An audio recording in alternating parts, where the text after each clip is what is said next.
Hello, everyone. Welcome back to another Blue Morning show. And with that, I say Blue Morning to you all. I hope you're all doing well. As you may have seen, as the title suggests, today we're going to talk about Chelsea transfers. We're also going to talk about each of the players in the squad. The part two of it, we've done the part one of it, but this will be the part two of it. Whether to sell or whether the club will be better off keeping some of those players. So it's going to be a fun show today. I promise you that. Don't go anywhere.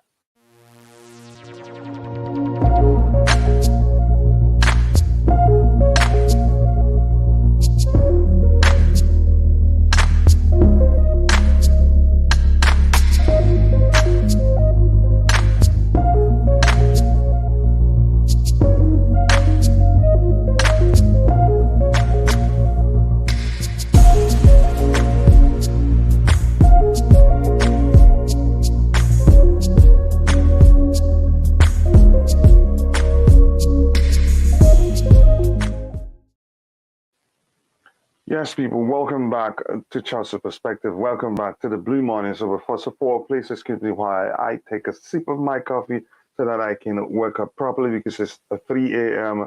here in Las Vegas, and I hope you're all doing well. I sincerely do mean that. It's a good one. Yes, welcome again. Welcome back to Chelsea Perspective. And I think the first person today is Ray Allen. Allen is a very big advocate of how many players he wants sold. But I know he's just, we all love the club. We all want the club to do well. And Allen is probably not happy with the current players at the squad, the way they perform, the lack of commitment we've seen from some of the players. So I don't blame him for clamoring for the club for it to be a clear out. But the truth is, it's not going to be that simple.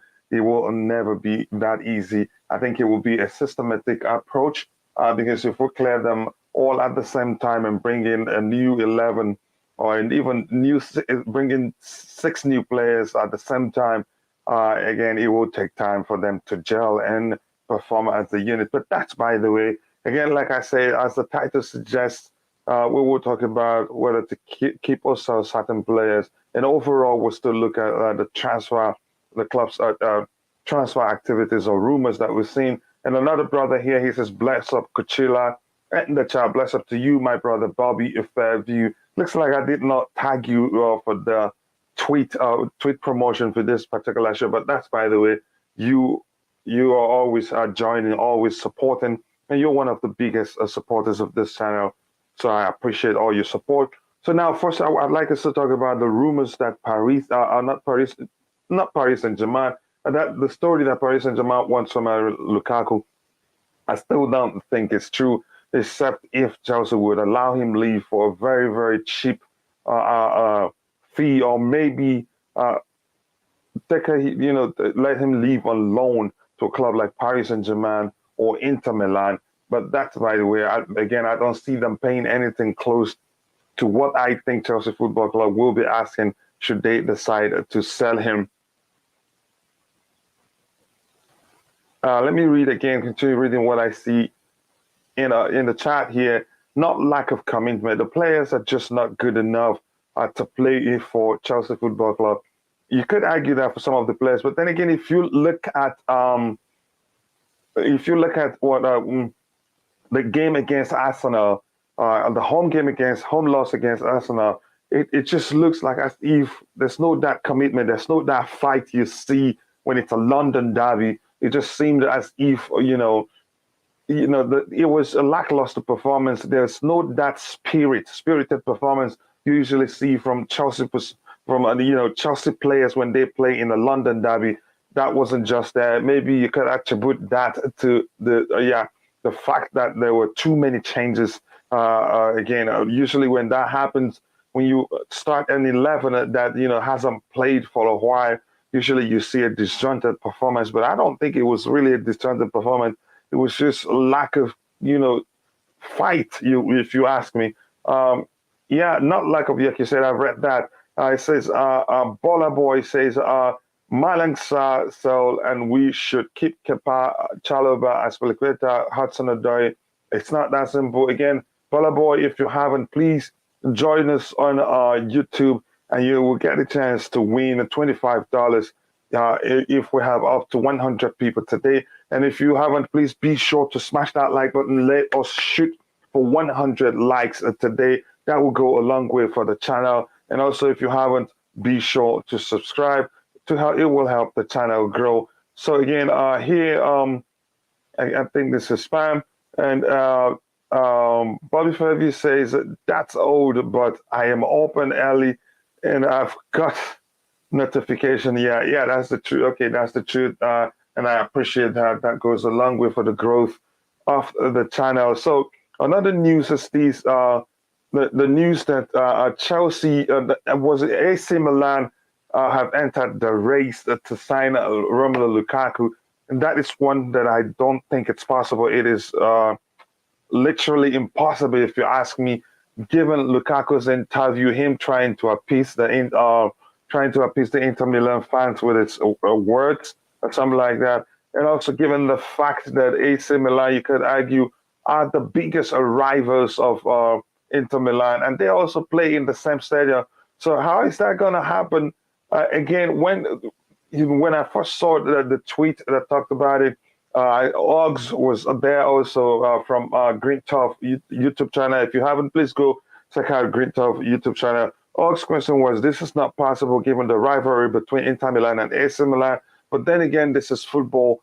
There is nothing, there's nothing that can not happen. Yeah, if you look at that, you could argue the same as well. But I think it will be virtually impossible for Lukaku to go to AC Milan, given the rivalry between AC Milan and Inter Milan. I don't think that's possible. If anything, if he goes to anywhere, I think it will be Paris Saint-Germain on a loan. I think, because I don't see any club paying as much money as Chelsea Football Club would want before letting Lukaku go. So yeah, that's that. But that's by the way. But hopefully, if it happens, it will be good for Lukaku. It will be good for us.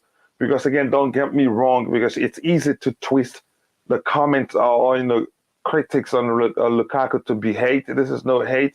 His profile just doesn't suit the way Thomas Tuchel plays. Again, this is something I've said like a million times here. Even from, if you look at Thomas Tuchel's teams from Mainz to Borussia Dortmund to Paris Saint-Germain, he has it's hardly a stretch of time you could argue that he's played with a defiant striker. Even when he had Mauro Icardi at Paris Saint-Germain, he didn't play that much. So again, that's an argument for another day. But my argument is, I think it will be best for Romelu Lukaku to leave the club. It will be best for the club also, So I do believe he wants to play at the World Cup. So, but that will not happen if it's not starting games. Yeah. So let's see. Again, blue morning to you. Blue morning to Declad. Blue morning to Joseph CFC, my fellow American. I appreciate you. Always good to see you here. And also, yes, Ray Allen says here, yes, the players don't suit a Tuchel system. You could argue a lot of them don't. The fact is, Tuchel like to, especially that's mainly, I think he likes his team to keep the ball, to be brave on the ball. We do that, but we don't do it quite well. We struggle when opponents press us aggressively, and that has proven, our Achilles heel, if you ask me. Look at all the games we've lost, from the game against Arsenal, from the game against Manchester, to the game against Manchester City, the game against Brentford, and all the games that we've struggled, or we, by luck, went away, got out of the games with a draw or 1-0 win. Those are games where the opponents press aggressively. It gets worse if the opponents are able to sustain the press and the aggressive pressing for 50% of the game. That's like 50, 40 into the second half. Usually we find it difficult to operate or even play our game. So yeah, you could argue the players just don't suit. Most of them don't suit the way Thomas Tuchel plays. Some other managers will come in and do great things with this play these players. But if we really would like Thomas Tuchel to excel at Chelsea, I think we'll be better off, we'll be better off letting some of these players go to clubs where they can do better, and then get Thomas Tuchel players that will play as he professed to play. Then it will be good for everybody involved. But right now, I think that is not the case. There are a lot of players that clearly doesn't suit the way Thomas Tuchel likes to play. But that's, by the way, again, I'm going to put the link to the panel in the chat so that anybody that wants to join me, I will do that in a bit. Yeah, so the case of Lukaku, there's some context to the situation here. I am not one of those that will argue that he did not do well at the Premier League at Manchester. He did well.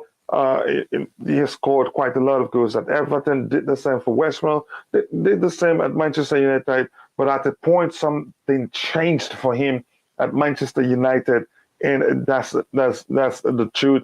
But he went to Inter. I think that's when he's, as a professional footballer, he's achieved the most in terms of the trophies he's won, the goals he's scored, and also broken a few records at Inter Milan. I think he's one of the highest goal scorers that is in history. He says, I don't believe Chalobah and Cho are going to leave. Aspi might extend. The rest will get sold. Yeah, we get to them one by one. But then again, pardon me while I take a sip of my coffee before I lose my voice. Yeah, first, it's important to look at and ask the question. I mean, this is something that's been talked about, you could say, a million times. The question is, why did we sign Lukaku in the first place? Here's the thing. I think I can answer it to a certain measure. Maybe my answers will not be perfect, but I think I have a good understanding of why we signed him. And I think every Chelsea fan could say, okay, that's the reason why we signed him. We struggled even under Frank Lampard and under Thomas Tuchel's reign. We struggled to put away chances quite a lot. And it wasn't just the attackers, it was the midfielders, the wingers. So I don't know who looked at the situation and said, okay, you know what? To solve this problem, we need a defined striker. Forgotten that Chelsea, how well we did with a defined striker from the group stages of the Champions League to the finals.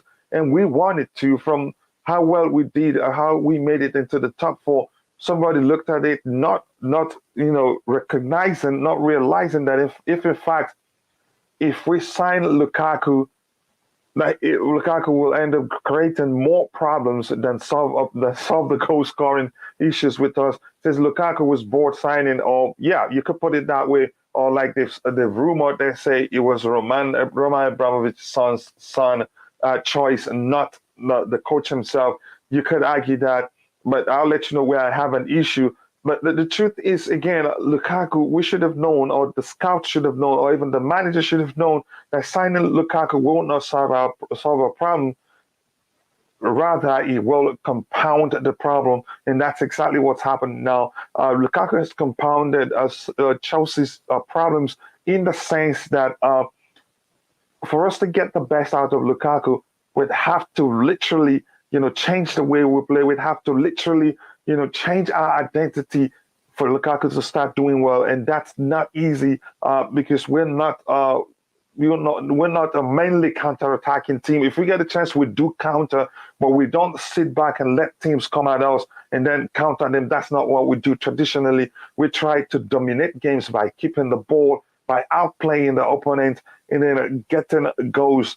But in case of Lukaku, because he plays with a lot, he does well when there's a lot of spaces. And again, in the Premier League, you don't see a lot of spaces, even if you're an attacker. He said when you play against the top 6 teams who will come at you, who will leave a lot of spaces behind. And again, Lukaku has other deficiency, which has clearly become an issue, or that is one of the, pronounced reasons why it's been difficult for him to perform consistently for Chelsea Football Club.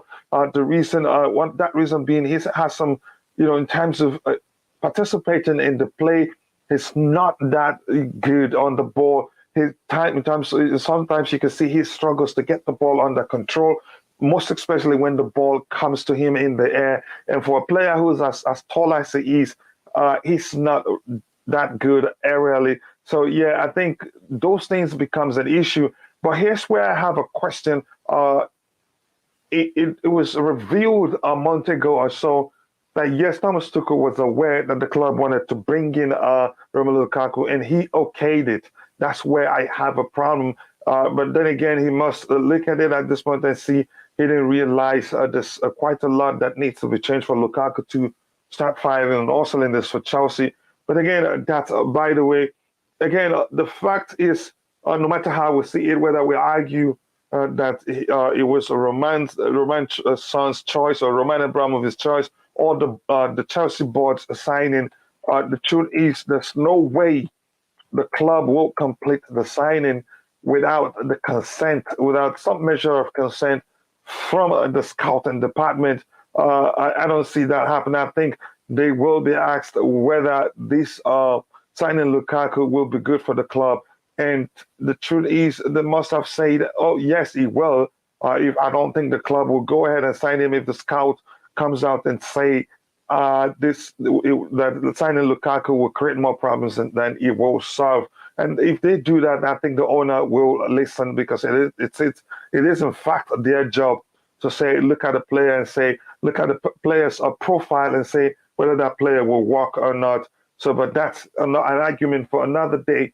Now, Ray Allen says Lukaku signing shows how the club's structure is rotten from the manager to the scouting department to the board level, so uncoordinated. Uncoordinated, I think it's a good, could be the reason because I don't see how Thomas Tuchel would look at Lukaku and say it will work, get him, and the scouting department will say the same, and even the board will say the same. So something that is disconnected somewhere, or the scout will look at him and say, okay, this will work. So something is really, really disconnected somewhere. There's no vision for the squad or planning. Again, you could argue that. So the question is, for every player that we will talk about today, we need to answer the question, even if we want to sell him, is it even possible to sell the player? So that's one thing we have to talk about. And also we have to look at it. It has to be a strategic process. It must not be, there's no way the club will sell up to 5 players at the same time from the first 11. I think that is a no-no. I don't think that will happen. How many times do I have to say this? Roman wanted Lukaku. We've talked about it already. Yep, not his son. Okay, not his son, but the rumors are it is his son. And here, if you rewind and paid attention to it, I'd say it's a rumor. So it could be his son. It could be Roman. Whoever it is, the question is, why did the scout okay it? Why did the manager okay it? Because the truth is the manager was well aware of Lukaku's signing. So yeah, the question isn't whether it is Roman or not. The question is, why did the scout okay it? Why did the manager okay it? And now the manager is somewhat complaining or showing discontent of Lukaku's profile overall as a player. But that's by the way. So says they couldn't get Haaland. So the next striker they had was Romelu Lukaku. There are other strikers that could have been even cheaper, and then they have selling value. They'd be younger. They'll be even complete in terms of participating in the play overall. That we do not have in Romelu Lukaku, and I don't see that changing. We'd have to change. It's still, I'd argue again, we'd have to change a lot to accommodate Romelu Lukaku. But again, that's by the way. And Tribune here says Ancelotti going to win the league with Zidane's squad. Yeah, there's a possibility that could happen. I think you could argue he's going to win it, but I don't understand where that comes into this discussion here. Ancelotti is good enough, tactical enough, but the fact is whether it is Zidane's squad or not, the way Real Madrid play have changed under Carlo Ancelotti.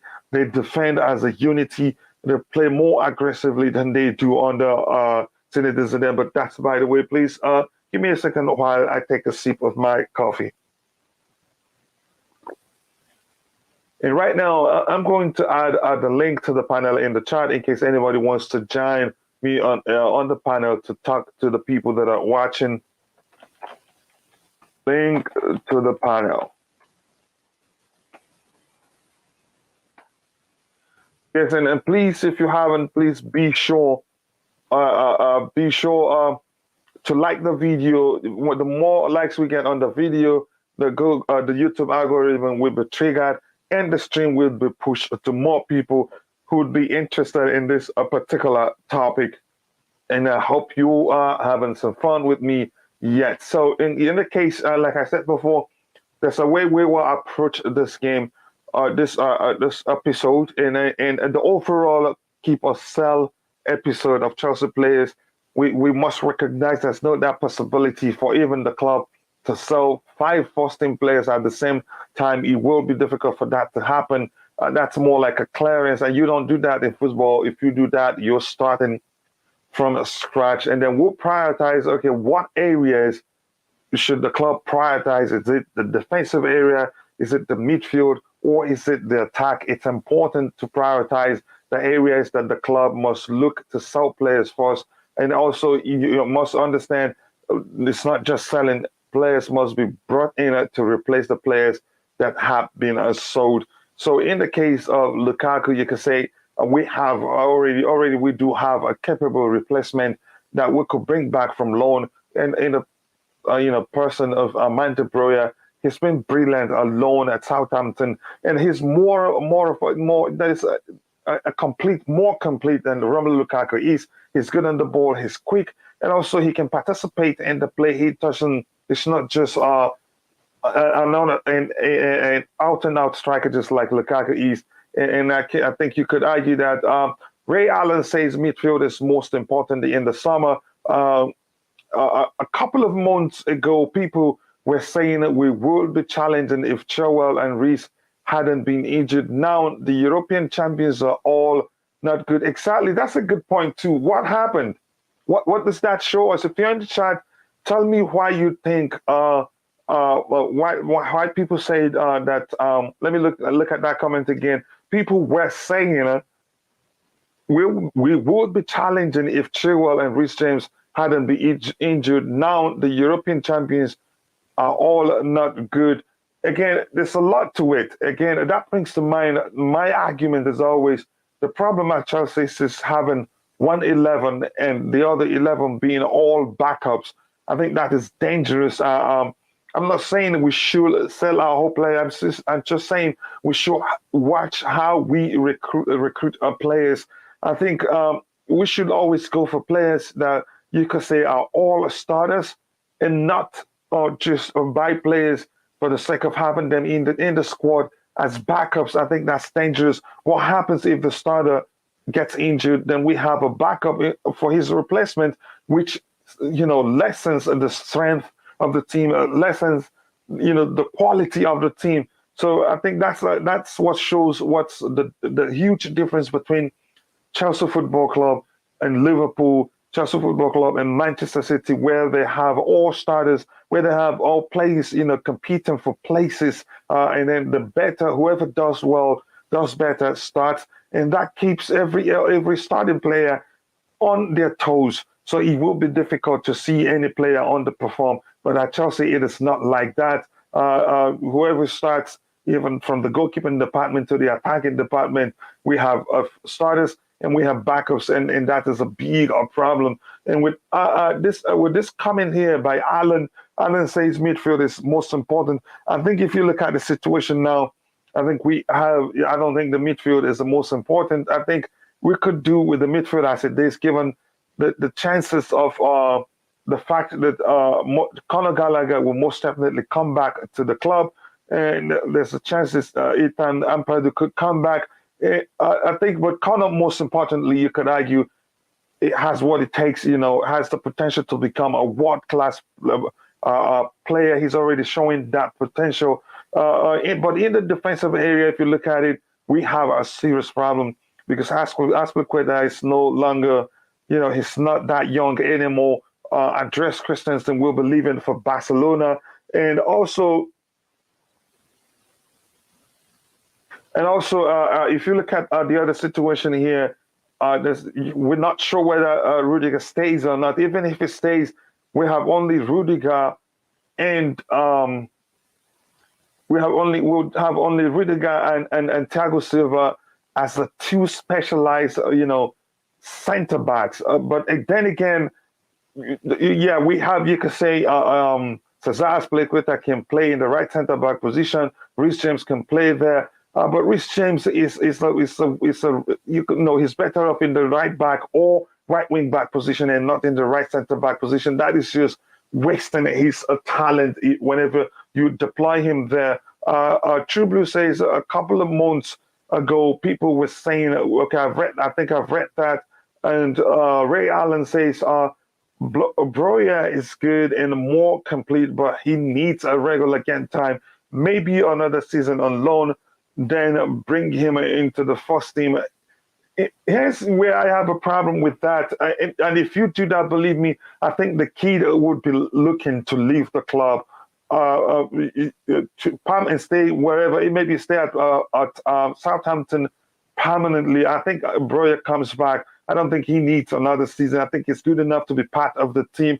We still have Kai, and we have quite a lot of game to play come next season, so he can get at least up to 20, 25 games in total. So I wouldn't say he'd be better off. Ancelotti hasn't bought anybody. He's using the squad to the. I get it. That's why I said a lot has changed under him. They play more as a unit. They are more aggressive under him. So that's another point. But then again, you make another point. He's playing players more to their strength more than Zidane has done. That doesn't mean I do not understand what you were trying to say, but maybe not completely. I don't want Cesar Azpilicueta starting next season. I don't mind him as a squad player not starting anymore. I think it's important that we keep him at the club, either as in the capacity of a squad player, because we need, no matter how much how many changes we're planning on making to the squad, it's important to have some measure of consistency. And I think Cesar Azpilicueta will bring that measure of continuity, so to speak, and not consistency. I think he's proven to be Chelsea through and through, and he's, even though he's not that is in my opinion, he's not in terms of leadership, he's not the best for me, but he leads at least in terms of giving 100% plus whenever he's on the pitch. I think the younger players can rub off of that, spirited performance you will always see from Cesar Azpilicueta whenever he's on the pitch, because even when Cesar Azpilicueta underperforms, usually it is not because of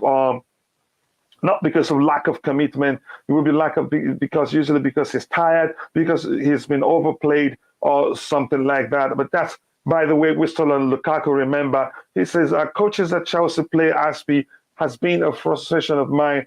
It was under TT. Now that Aspi isn't even defending well. Again, like I've argued, there's a reason why we need to keep our Aspi, at least for continuity's sake. Important, because I think we've made this mistake before.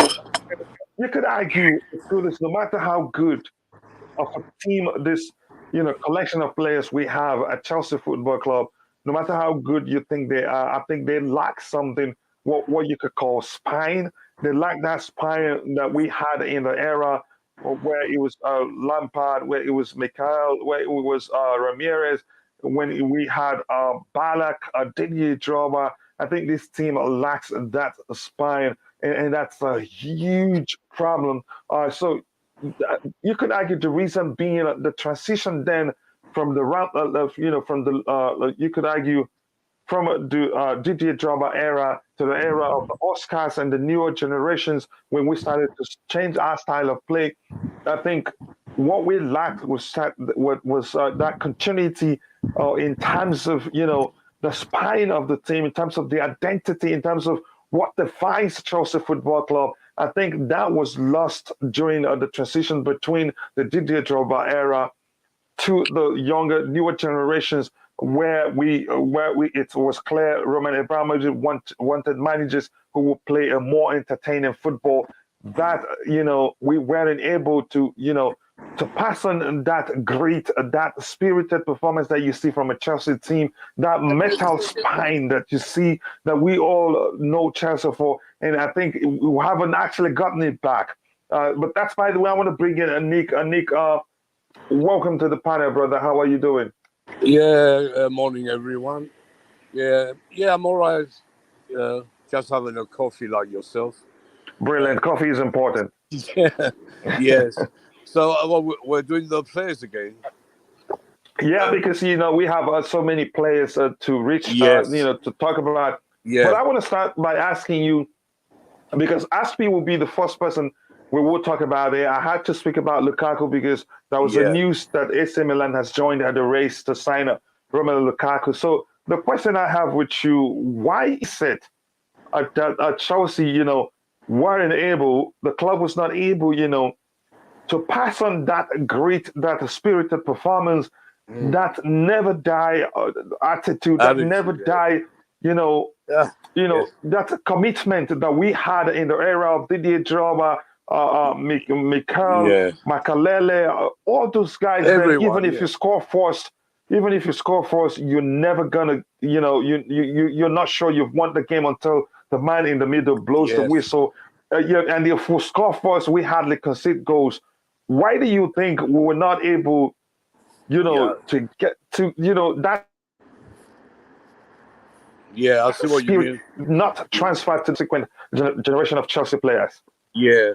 Well, look, on Wednesday, we started the game, and we started very badly with that Christensen Hmm. big mistake. So that didn't do the team any favors. When you make a mistake like that in the early minutes, what was it, 5 6 minutes? I forgot now. It was early. That Hmm. was too early to make a mistake. Then he goes on to the players. The players, they lose a bit of confidence, so they have to come back. We came back well. We equalized, very quick. That was all right up to then. We equalized, but then the same thing happens again. So we concede another silly goal, another mistake. This time it was Ruben Loftus-Cheek not doing his job properly, not going back, not looking, where he should be. That was a mistake.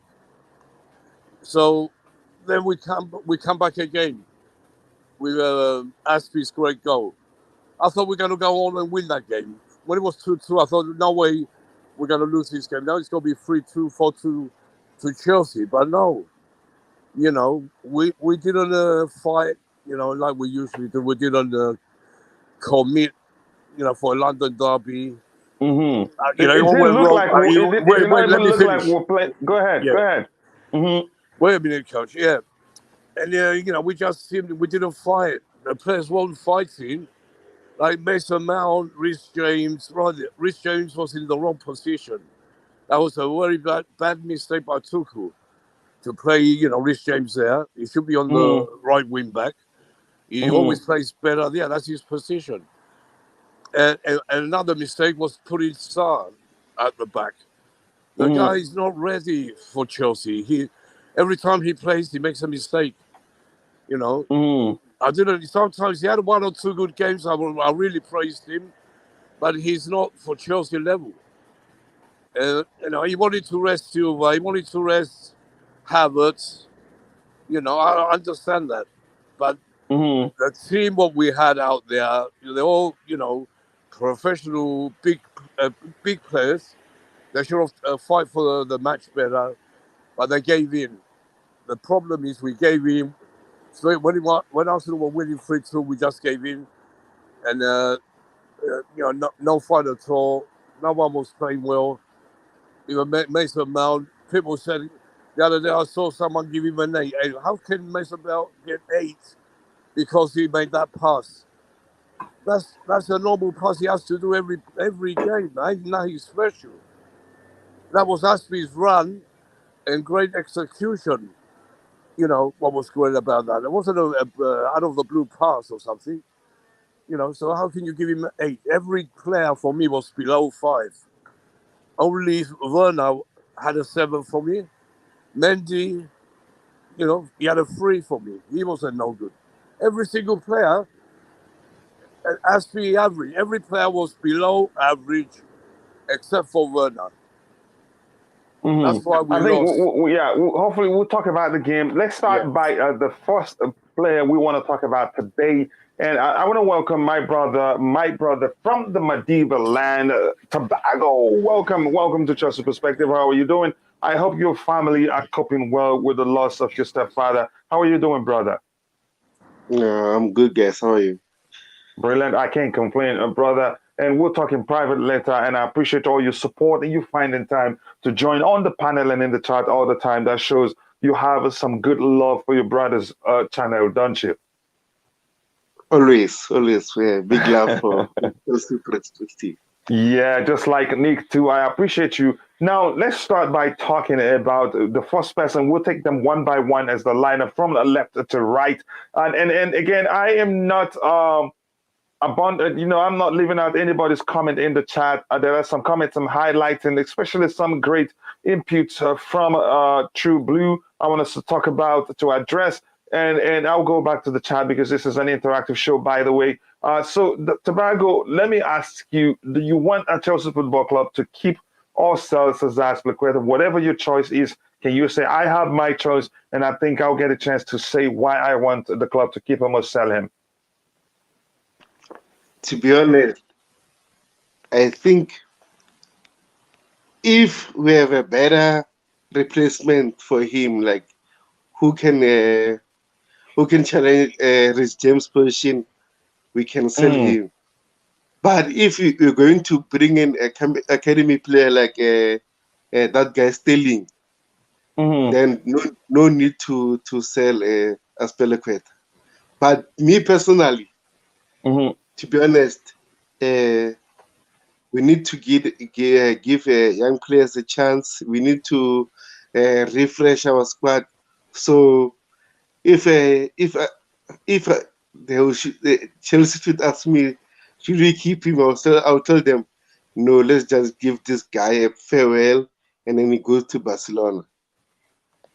I get your argument because Barcelona wants him. But Nick, coming back to you, your thoughts, do you think the club should let Cezar Azpilicueta leave, or do you think otherwise? Whatever your choice is, give me the reason why you think so. Nick, are you still there?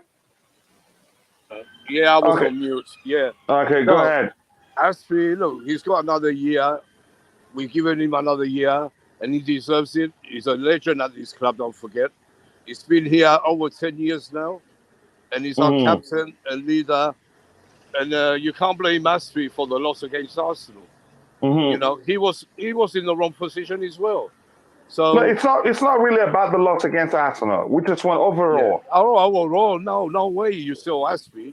No, that's not going to happen. Tuchel wants him. They didn't give him another year for nothing. Tuchel wants him there. I'm sure the new owners are going to back Tuchel. There's no other way they can go about this. Because if they don't back Tuchel, then all the fan base will be against the owners from the start, and that won't be good for them. Yeah. Yeah, I think you make a good argument. I'll let you know my argument in a bit, but first I want to go through the charts to see the inputs there. I think this one I want us to talk about later.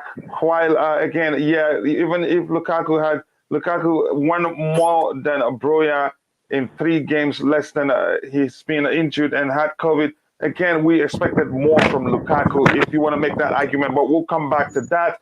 Sel Lukaku says, Ferdinand Simon, Ferdinand, I saw you in at the backstage here, but you weren't properly connected, so I couldn't add you. And sell Kepa, this is him mentioning all the people he wants to sell. Ray Allen says Chelsea need another winger because I don't trust Josiet and Pulisic. Again, that's your choice. And can you let us know why you don't trust those guys? And if you remember, those guys, majority of times, have been played out of position. And when they've played in their traditional positions, they've done quite well. And again, bear this at the back of your mind. Selling these players, quite a lot of players at the same time, isn't really possible. It has to be prioritized and find the area where the club needs, to make change. needs reinforcement the most. I think it starts from there. Again, we'll talk about that. Hit the like button, says my brother, and let me see if there's any comment here we need to address. This four-man United Chelsea must sign Amid Eric Ten Hag clear out as 200 million overhaul looms. You tell us no. You let us know. I don't think I want any Manchester. Which Manchester United players would I want at Chelsea at this point? I don't think there's any. But I don't think they sell players to you either.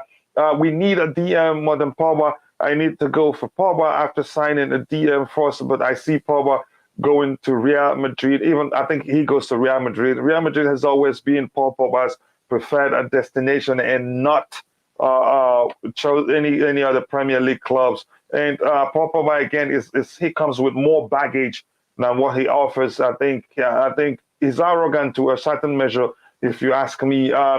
When PSG have Verratti, Aspi had no business starting. This is not whether Aspi should start or not. This is whether we should keep him at the club and why you think that should happen. So I'm going to go back to the panel.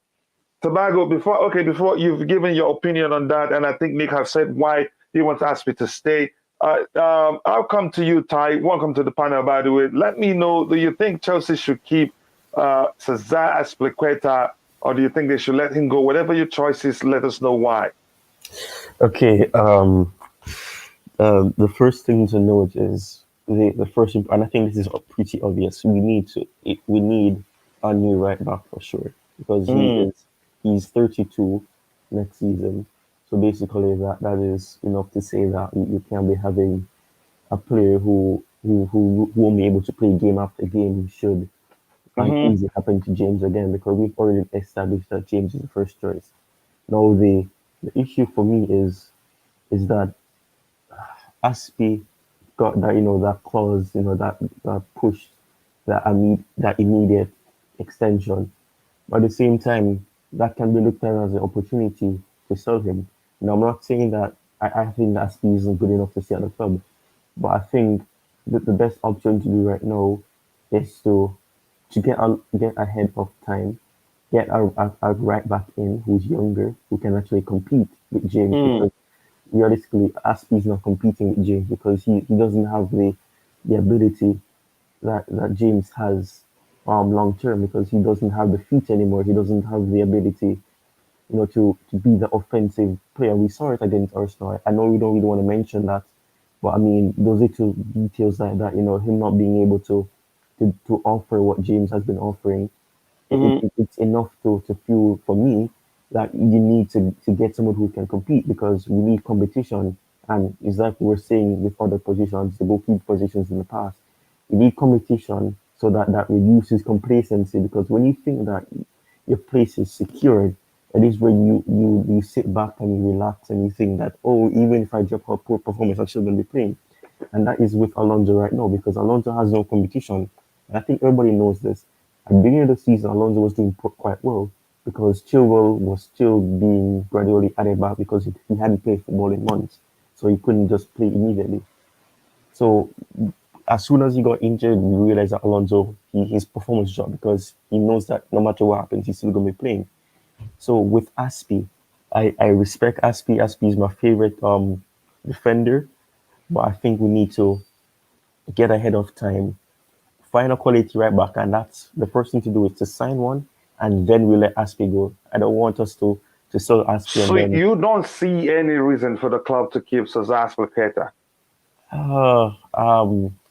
If they want to make the transition period easier, possibly, yeah. Keep him for that one. That's the point. Season. That is important, because aside from Aspi and Rudiger, Reece James is still young. Mason Mount is still young, but sometimes it's important to keep. You're not necessarily keeping him to be a starter, not even the second choice. You're just keeping him to have some measure of continuity in the team.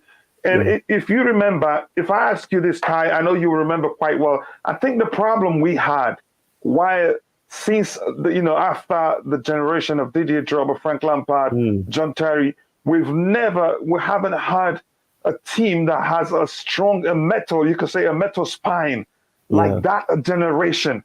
Reason? Because the change was drastic. When we were bringing in the Oscars, at the time we signed Marco Marin, also called the German machine. Then we signed quite a lot of players. We were just doing away with that generation like this because we wanted to start playing entertaining football. Yeah. But then again, we lost our identity. That is, man, you could say what was 50% of Chelsea identities then was grit, commitment. You always see spirited performance no matter the situation, not as what we saw the other day. You get my point? Not even, it didn't even look like as if we're playing in a London derby.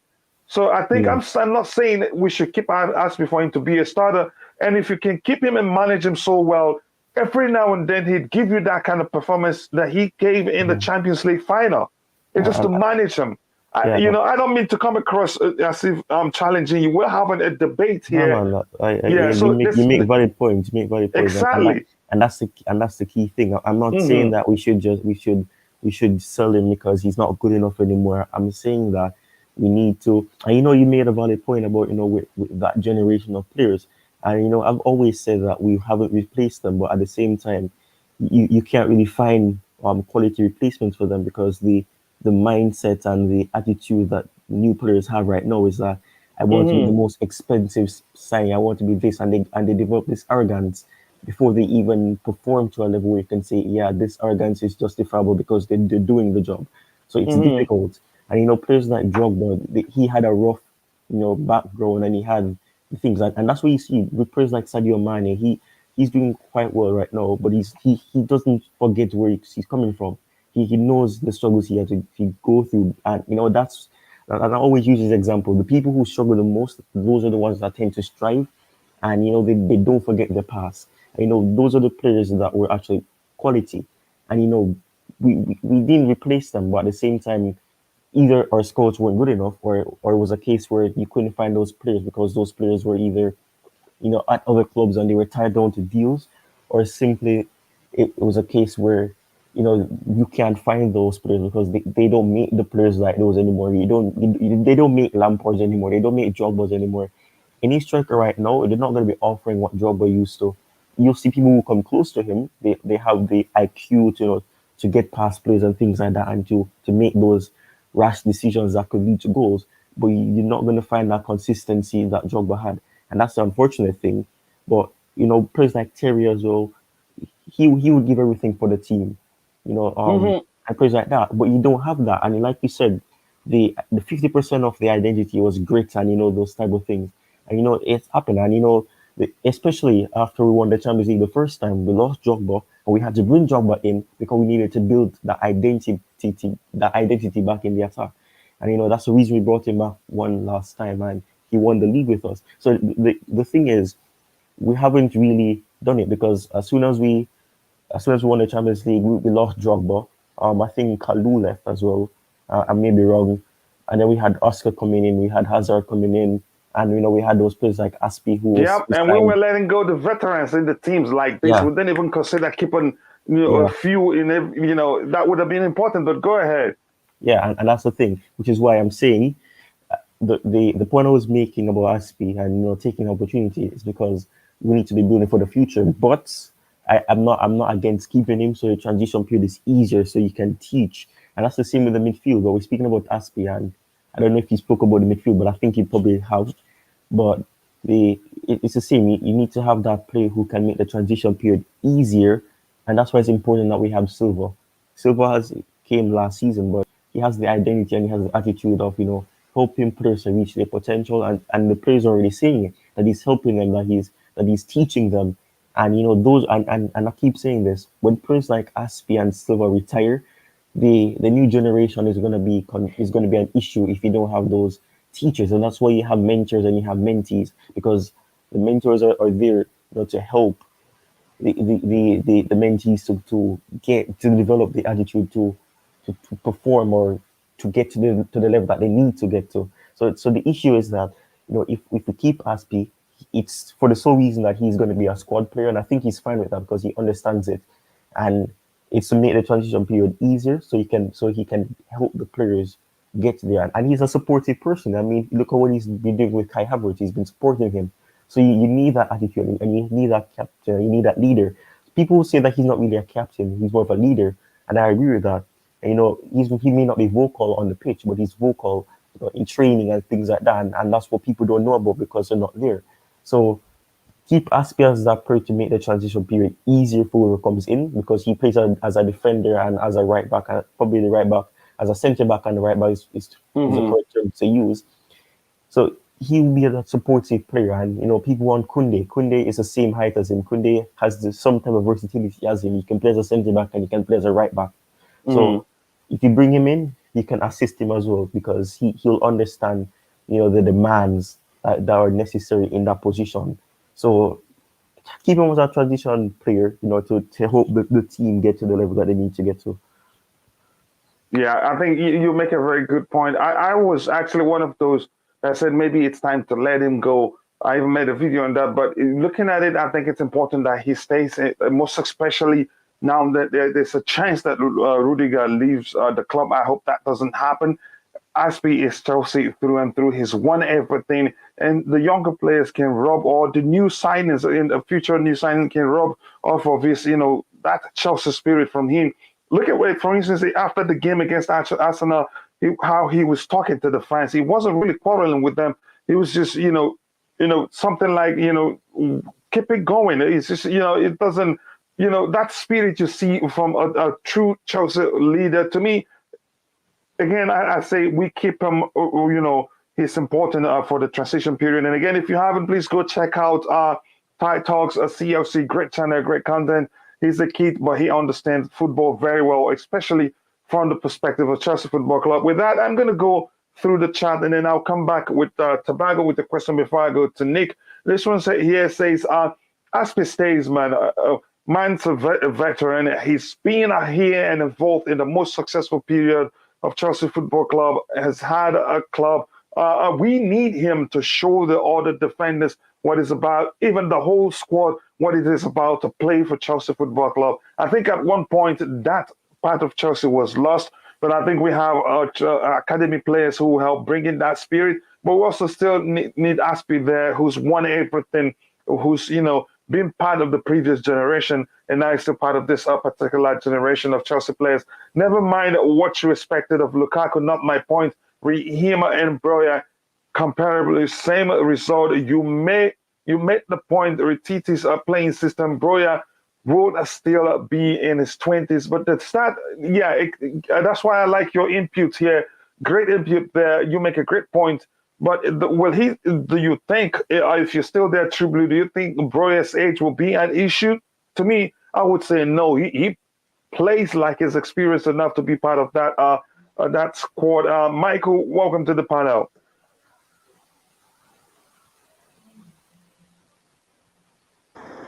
Coach, let me make a point about Broja. Yeah, go ahead. Can you let me first go through the chat quickly? Yeah, all right, go on. All right, thank you. And Ray Allen says, that's why I say to keep Cezar Azpilicueta. Yeah, as a squad player, it makes sense. I think he brings more than just participating in the play. And if you can use him well, you still get the best out of him on his day. Like used the example of his performance in the Champions League final. He was good.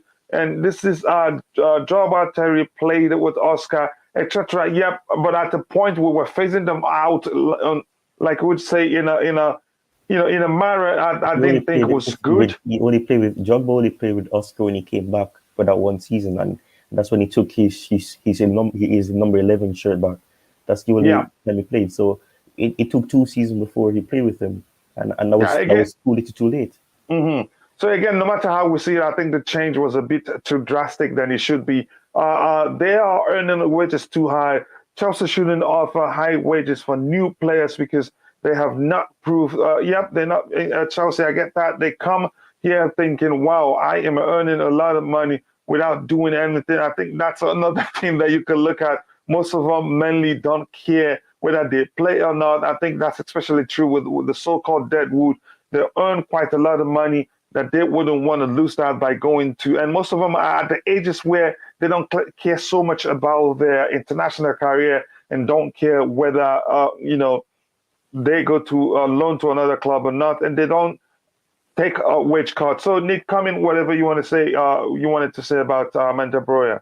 Yeah, look, Armando Broja, yeah, he's a great player, but don't forget he's only 20, and Mm, you know, next season I think he will be back at Chelsea, but I can also see him going back to sending him on another loan. mm, I can see that happening as well because he's not 100. He's not ready to start for Chelsea. He done well with Southampton, but recently, the last 8 games, he's been very poor for Southampton. So, he's a great prospect for the future. And if he does come back, he has to, if he wants to stay and not go on loan, he has to sit on that bench and come in as a fringe player, come in when we need him. And it depends on Lukaku. mm. If Lukaku does eventually go, then we're going to have Broja. I don't think they will send him on loan. They will keep him as a backup for Havertz. So, you can play, Broja can play in the cup games and all that, but he won't be able to play in every league game. He's only young, and he ain't going to happen straight away for him. But he has got a great future for Chelsea, yes. But it's up to him if he's going to say they want to send him on loan and he wants to play, or if Southampton come in and they want to buy him. There's a lot of things to happen yet to know what Tuchel will do. So yeah, I just want to mention, he's not ready yet. But Okay, great input right there. And I want to let Fres all know that I'm highlighting his input there. We'll talk about it later in the show. Let me ask you this, Tobago. And Ty, that was a great input from you, by the way. And Nick, thank you for that subsequent input regarding Broja. And if you're watching, please be sure to smash the like button. Let's shoot for 100 likes today. I think we can do that. Please, if you haven't liked the video, when you like the video, it triggers the YouTube algorithm and the stream will be pushed to more people who would be interested in this particular topic. Coming to you, Tobago, how important do you think it is to keep Cezar Azpilicueta at the club? I think you already asked me that question. Oh, okay. How about you? I think I've asked Nick that also. So let's just go to the next player in the list, and the next player is Romelu Lukaku. And Nick, I'll start with you. Do you think do you want the club to keep him, or do you want the club to let him go? well, Lukaku is a big issue at the moment with the team, with the fans, with everyone. So in a way, I don't feel sorry for him, but I understand, his point as well. He's been he's been dealt with a lot of abuse since the interview. That didn't help his confidence. It only made it worse. And Hmm. still, every day you hear Lukaku haters, throw him out, do this, do that. I'm not like that. Personally, I think he should get another chance because one season doesn't matter if you're the best in the world. Doesn't mean you're going to come good for that club straight away. It can take 1 or 2 seasons. And what Chelsea have been very bad in the past is not giving the press the right time. Look at Salah. Look what happened to Salah. We hated Salah when he was at Chelsea. He couldn't kick a ball. Well, look at him now. See what happened. Depends. So for me, and look at De Bruyne. He's well, another one frozen out. Look at them players now. Go, oh, why did we sell them? Because you're a bunch of idiots. That's why you sell them. Because the fans they got a clue about Chelsea. That's it's not the management or it's a fan base. It's bad. You're always quick to abuse the players. But the fan base and the reason why the club sell the players. We must recognize It's that. a part of the reason he is a coach. You think? I remember Salah coming onto the pitch and getting really bad abuse before he went to Roma. And look, he went to Roma. He wasn't great, but he came back to Liverpool and he became a world-class player. It doesn't mean it can't happen with Lukaku. So I'm willing to give him a chance. He's not well. He's not that good at the moment. He should be on the bench. Yes, Havertz is a main man, but you have to give him a chance. And I think Chelsea ain't going to sell him for 30, 40,000 and lose all that money. It's a lot of money we bought him for. So only common sense says you keep him there and see if he can turn it around. Like I said before, if he doesn't by January, then you can try selling him and lose some money. But January, give him a chance. That's what I Let me think. let me ask you this, Nick. What do you think will happen for Lukaku to start firing and also in the start in every game? It's confidence. Once he scores that first goal, and don't forget he hasn't started a game before the Arsenal game. He didn't start for 2 months. That's a lot of time. So you can't expect him to come off the bench after 2 months and be man of the match. He wasn't that bad against Arsenal. He started off well, actually. And it wasn't the cause of the defeat. Well, some people were saying because of Lukaku we lost. No, because of our performance, the players, everyone, including Lukaku, everyone was bad. But, there's too much hate still going on with him. Once that hate is gone, once he proves, once he scores and gets a bit of confidence back, it's going to be a big change. And next year, Tuchel could have other ideas with the players, they're going to go and the players are going to come in. Maybe we're going to get the proper wingers who can cross the ball. You don't know. We ain't got enough of that. We got Chilwell. He'll be back next year. That will help Lukaku. And we got Rhys James. When he's at the right position, it will work. And maybe we need another winger because there's Pulisic, Mason Mount, they can't cross the ball. If you give them 20 billion or 100 billion pounds, they can't cross the ball. So, yeah, Lukaku has to have a chance. Tavago, do you agree? To be honest, personally, I want to give Lukaku a chance, just like the way we gave Timo Werner a second chance. I know, like Timo Werner's first season is better than Lukaku's. So, but I only want Lukaku to stay if our attacking players around him are willing to cross the ball for him or to feed him. Not to change our system the way we play. But I think if we can change the way we play around Lukaku and with Kai Havertz give us movement. We know that. But if you have Lukaku around us, you have to change a little bit how we play around him, because Lukaku doesn't like to combine look for combinations and stuff, but he No, it's likes it's a deficiency of his. It's he can't do it quite well. But go ahead. yes. So the only way if we can keep Lukaku is by Tuchel telling his wingers or people around him, just feed the guy early, give him early balls. Remember Kovacic, he was so good on giving Lukaku early balls.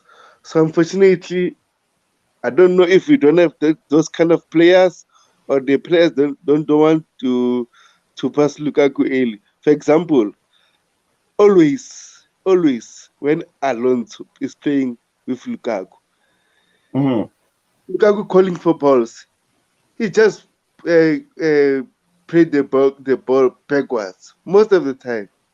That's my issue with so many players. But anyway, if we skip Lukaku, the players need to just adjust. But coach, I want to tell you something. Look, City are going for Haaland, and Haaland is a type of a counter-attack striker. Mm-hmm. But I'm sure Pep will tweak something just to adjust for Haaland to work for Man City. I know Haaland is way better than Lukaku, but as a coach, if you invest a lot on a player, you need to just tweak something for him to work in your system. That's why if Tuchel agreed for Chelsea to buy Lukaku, why is Lukaku not working for him anymore? Because like first 3 games was doing good, and then after the interview, things got worse and stuff. After But the injury interview, things and went down COVID, south then. Mm-hmm. and COVID and stuff. So, but as a coach, you need to find solutions. Like you need to call his ask him what did you do interment differently. They adjust to your style of play and stuff. Mm-hmm. Man-to-man conversations. What can we do to help you? What can we do to improve you? What can we do to make you fit in our team? So, but if we can make something for Lukaku to work in our system, I think we should sell him because, like, for now, the way we play around him, it's not necessary to keep him.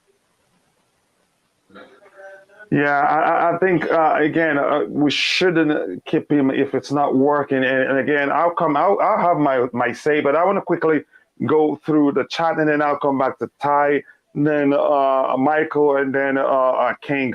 But let's take it one by one. True Blue here says I'm well aware when a Java played with Oscar, and he says thank you to Tyrone who made that point. Joseph brought back Java for his leadership. They were together when we won the league, and it worked. That's why it's important that we keep Cezar Azpilicueta, because that comment is referencing. I must apologize. Sorry? I must apologize to True Blue. I wasn't. Okay, yeah, thank you. That's what we like. Yeah, yeah, True Blue always has a great input. Go ahead. Yeah, I wasn't questioning what his knowledge about the situation was. I was just saying that it was too little, too late. We brought it back too late. We should have resolved that issue the moment we lost Drogba. That's all I was saying. I wasn't questioning his knowledge about it. So I apologize if it came out like that. Yeah, I think he understands too. I believe he's a mature person the way he speaks. So, but that's by the way. Now, I want to read his subsequent comments here. Some great comments. Tuchel's system isn't designed for a Lukaku, hence the false nine. That is the most important point here. And Tuchel is so stubborn in terms of the way he wants his team to play. That is spot on. Exactly. That's a spot on comment that isn't designed for Lukaku. You can see it the other way around. Yeah. Also, Lukaku doesn't suit the way we play. So this is a marriage. There's a marriage made in heaven, but this one, Lukaku Chelsea, is a marriage made in hell. For it to work, Tuchel isn't going to do what we expect him to do. He's shown that he doesn't want to, and he said openly, if that's, again, it's open to the interpretation, that he's not willing to change the system to accommodate a single player, and I'm not in support of that. Look at the whole, every other attacking player from Ziyech to Christian Pulisic to Mason Mount to Callum Hudson-Odoi. They've all been played out of position, out of Tuchel's own stubbornness. Yeah. So the best thing when a marriage doesn't work, I'm repeating myself again, is divorce. The divorce, let's Lukaku go his way. Let's also find a player that will work for them. And hopefully the new owners change that behavior of buying a player because they like him, or because maybe their son watched a YouTube video and say, this guy is good. This is not me saying categorically that it was Roman's son, because I'm not there. I didn't hear that. We've heard that it was Roman's son. We've heard that it was Roman himself. We've heard that it was the board. But whatever it is, I'm sure Thomas Tuchel was aware he was coming. Yeah. That's why I have a problem. And Tobago alluded to that a little bit. Yeah, he knew. He okayed it. If he said, no, this guy will not work, I don't think the club would have signed him. Yeah. That's where I'm not happy with Thomas Tuchel. And like Tobago said, if you okay the signing, then you should make it work. But that's, by the way, and again, something here, True Blue says, the club told Broya he was going to be in the squad. Tuchel decided otherwise, and that makes me really mad, honestly, because I don't care how anybody sees it. Lukaku is more experienced. He's been proven. He scored more goals than the kid does, but the kid is a better all-round player. But that's, by the way, I'll come back to that. Again, we'll talk about anything regarding the Chelsea sale later. And again, here, True Blue says probably with regards to what Nick Blue was saying, the two Blues are going back and forth. This is Kevin De Bruyne demanded his start in a World Cup year. He sulked and was sent on loan to Germany. He then refused to come back, so was sold. Salah was sent on loan, but didn't want to return from Italy. Yep, I think those things were aware of those stories. So Fraser says so Lukaku. Fraser says Lukaku is a counter-attack striker. I think that's one way you could put it. He never gonna change, and Tuchel never gonna change. So exactly why stay in marriage? So just file the divorce and get done with it. No, Ziyech wants crossbar. Please tell me I didn't just get that. Yeah, how many games have they played together though from the very beginning? Because remember, Ziyech doesn't play unless we're not playing a 4 where he's able to be that touchline winner. So we play a 3. So let me just go. Let me just go through the chat again. I think if we change our midfielder, then Lukaku might do well, but we have to see first. We need to play the ball faster to Lukaku. That's another way to solve it. But again, Lukaku plays with quite a lot of spaces. And right now, I don't think in the Premier League it will say that a lot. So he's better off going to a team that will suits his style of play. There's no need risking it, asking for him to stay further at the club. I think it won't help him. Personally, I think it'd be easier to sell Lukaku. It'd be easier, but it's not easy to sell him, though, than go back on the progress we've made as a team. Yep, I agree with that. First of all, you expect Buck to stay. Is that a serious threat? Again, I don't think that's the list of my concerns. But if he stays, really, we do have a problem. Threat is the cancer on the club. Him staying in those club directions wouldn't change. Fraser, where did you read all these? Want Buck to stay. Broughton is planning to be chairman. And again, we're not sure which of the groups is going to emerge as the new owners of the club. I don't support the club for individuals. I support the club for what the club is, for the badge, because it's Chelsea Football Club. That's the truth. As Standard Sport London reported, we had injuries. That's why most were played out of position. Again, you could argue that, but that happened even when we had enough players to play in their preferred positions. So now, Ty, you have anything to say? Because have you spoken? Should I go to? No, I have a lot to say. All right, go ahead, then I'll go to Michael. Yeah, with Lukaku, I've always I was one of the small percentile that wanted him to get a chance until the end of the season. But and I think it was Thibago who mentioned something about Werner and about the fact that Werner offers more. The thing is, the difference between Lukaku and Werner right now is that even when Werner was not scoring, and even what he said after the Arsenal game, he said that he scored, but he doesn't really feel happy about it because the team lost.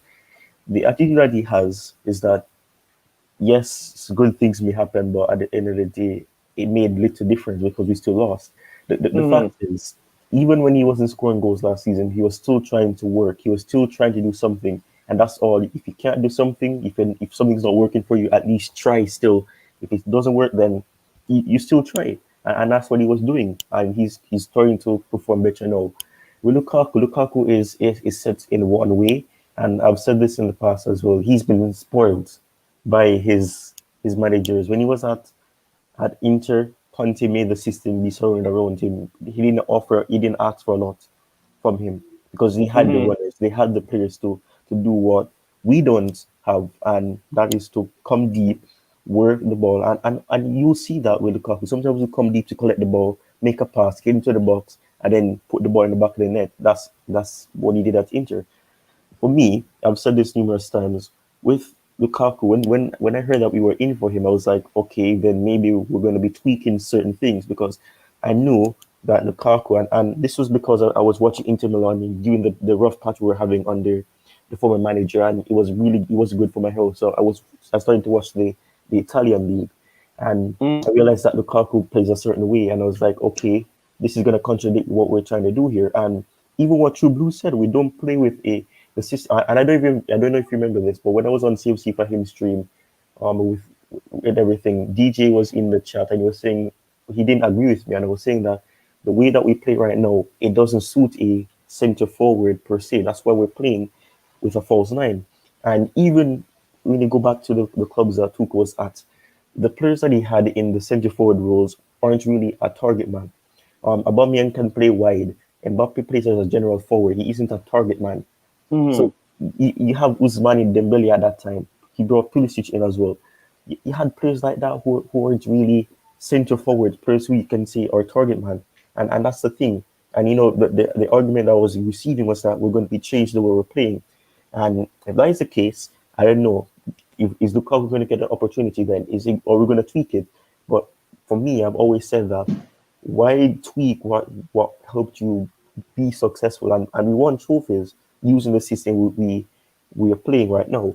The issue is, and for me, I think reports have come out that it was a board signing per se, or it's somebody that the club wanted from a very long time ago. Mm-hmm. And that just shows the power that the club has. Because even then, it makes me wonder, when you wanted to sign a midfielder, obviously we heard that we were scouting Saul Niguez for 2 years. So I'm wondering, did they decide not to make these particular signings because they had their intentions of signing these particular players that they had been scouting or they had wanted for so long? Mm-hmm. So Mm-hmm. for me, the issue is Lukaku has placed himself in a position, and I said it the moment, after that PR apology.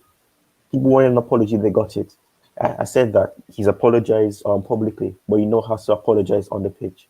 And Mm-hmm. people are not going to be giving him any sympathy because he came out, even though people say that you need to read the transcript and things like that and do this. What if he was misquoted? He said certain things to say that he's not happy with his situation, whatever it is. Yes, you said that you didn't want, you were apologizing to the Inter fans. I respect that you're trying to make amends, but Yeah. people will interpret it in whatever way, and that they're going to interpret it because people have their different interpretations. The fact is, even if you didn't mean it in that way, go on the pitch and say that, you know what, I didn't mean to cause an upset. I'm going to be scoring this amount of goals. I'm going to be trying to work. And if he works, even if he wasn't scoring, if he was working, if he was making the pass, he was making correct decisions, not taking rash shots when he goes over the bar or doing things like that. If he doesn't have the confidence, great. And yes, it's one season. But you cannot be saying that you can see any progression with Lukaku in this system because I don't know if you noticed this. When Havertz, Ty, can I ask you something? Or yeah, you want to carry on? no, you can see. I want to continue after that though. All right, yeah. Now I just want to say, Lukaku has another full season. He's played how many games? I It's not think many he's. games. What? Uh, I think it's what I think it's at least 30 games. I know No, he's played I don't 20. think he is. Yeah, he He hasn't has. played. I checked this. I checked the stats. If you wanna if you wanna add in the sub appearances, that All still means right, he's but an appearance. he spent more time, not playing than playing this season. So Yeah, you have yeah, to and I give him get a that. chance. Yeah, You and I can't get that, say and another system doesn't suit him. That's up yeah, to Tuchel to make it work. You don't mm. spend £100,000 for nothing. And And Chelsea that's are the not going point. to sell him. That's the You have to give point. him a chance. Go ahead. Go ahead. We have Nick. I'll Yeah, come back to you. Let Ty and that's the finish because we point. have a lot of people. If you don't mind, Yeah, Nick, do you mind? Oh, yeah, Should he go on, continue? Yeah, Okay. yeah. yeah, Thank go you, on. Nick. I'm gonna sum it up quickly. I'm gonna sum it up Mm-hmm. quickly. Yeah, what Nick Blue is saying. Yeah, I agree with that, and that's why I was saying that I was hoping that he'll perform. We're gonna give him a chance. But the thing is, even when you get the opportunity, even if you're not scoring goals, that's fine because no player is gonna be scoring every game. No one does that. But if you're working, if you're trying to help the team, try to do something, do a little thing, make a pass here, do something, try to help the team in some way. I can understand that. And even he said that you don't spend that amount of money without having to know that you have to make some altering. And that's why to me I was like, okay, maybe he's gonna make some changes, which is why we're signing Lukaku.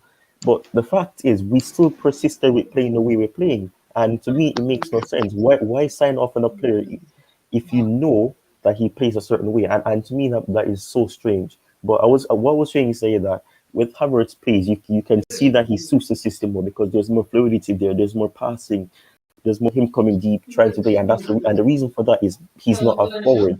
He's an attacking midfielder slash centre mid, whatever you want to call him, or a cap.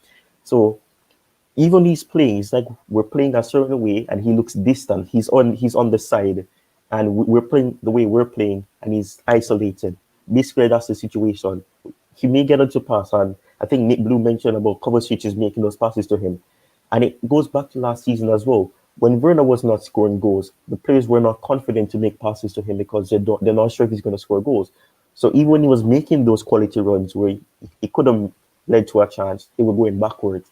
I'm not saying it's correct and it's pathetic because you're wasting an opportunity, but because they have no confidence in Lukaku, they're not making those passes. The only players who are actually willing to do these things for him is probably Mason Mount sometimes, Reece James, Kovacic sometimes when he plays, because obviously we know Kovacic has had his injuries and then he gets rested. So even though they don't really trust him, you have players who are trying to do that. And I think if Lukaku stays, for me the short answer is that I think you said it's not going to be easy to sell him, but I would agree with the perspective of selling him. Honestly, it hurts because I really wanted to see him succeed, but Yeah. I really don't like to buy into the sentiment. Him coming back. The son has returned, the prodigal son, and things like that. And I really wanted to see him work out this time around. But I would agree with the narrative of selling him because Yeah. he doesn't suit the system, and he can go. And you've said this before as well. He can go somewhere else where the manager will And do assist well. in making him work out.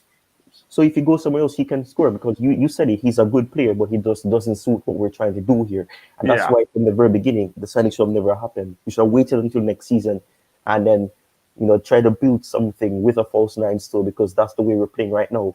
So and then next season we make some altering to the system, and then we can accommodate a striker. But I don't think it's going to work out with him. And plus, AC Milan is coming in for him. He can go back to Inter, not to Inter, to Italy. Yeah, no, I think the AC And Milan story, I think it's very difficult. If he really yeah, wanted to amend his relationship with the Inter fans, he will not go to AC Milan because they play in the same stadium, and AC Milan is Inter's one of Inter's biggest rivals yeah, in the which is club. why But it that's wouldn't, it by the wouldn't really way. work out, because then Yeah, he's trying to apologize and then he's going to go to the rivals. That makes yeah. no sense. But they play in the same stadium.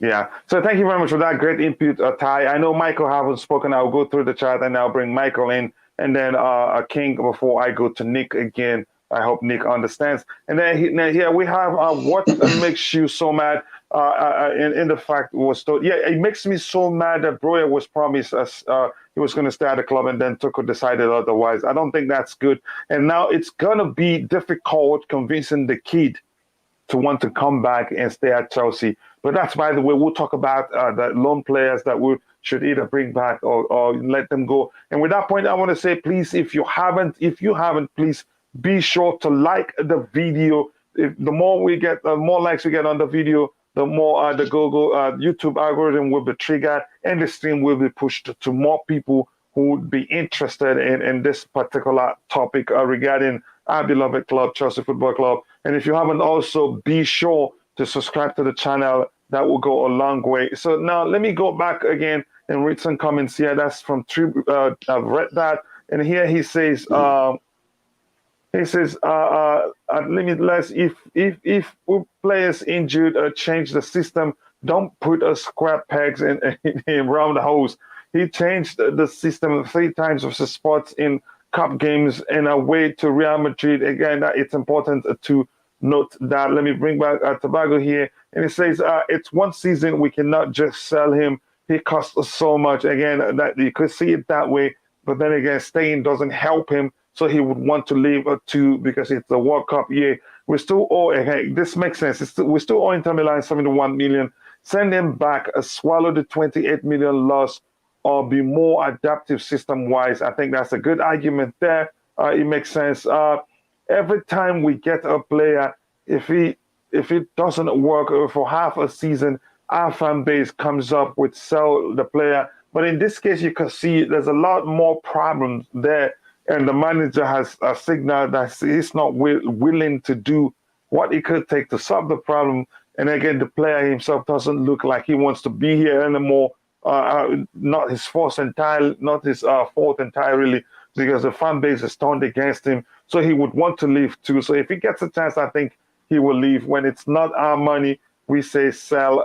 Yeah, the worst is actually when it's not our money, we say pay whatever it takes. Fairboy says, big up Chelsea perspective. Hope you're good.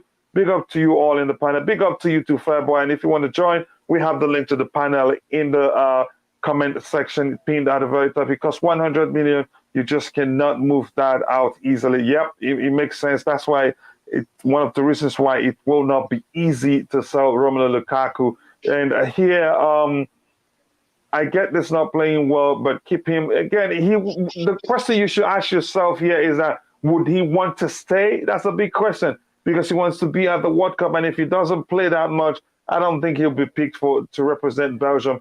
It's going to cost more trying to integrate Lukaku. He was supposed to be our final piece. If he humbled and works for the team, good. But he hasn't been that. Has he? No, he hasn't been that. He's sulked of late. He looks like he doesn't want to be there. Although that changed a little bit. But then again, this is a marriage made in hell. The best option would be for both, parties to, just go their separate ways. Lukaku finds a team that will, accommodate him the way he plays, and then Tuchel finds another player that will be well suited for the way he wants the team to play. But it's not that simple. Manchester City plays a false nine, but the other two up to have freedom to drift wide. The three in a midfield can push in centrally. The two fullbacks still get forward. That makes perfect sense. Okay, Michael, are you still there with us? Yeah, I'm there. I'm here. Brilliant. Nice to have you back. Your thoughts are, do you think we should keep or sell Lukaku? Whatever your decision is, why? Let us know why. Yeah. First of all, good morning from here. Yeah, good morning to you too. How you doing? I'm doing good. Good to hear. Concerning about Romelu Lukaku in Chelsea. From the Please, if you're not talking, can you mute your mic? Hello. Hold on. If you're not talking, any person, go ahead, Michael. Okay. So from the beginning, I don't like the way Chelsea signed Lukaku back.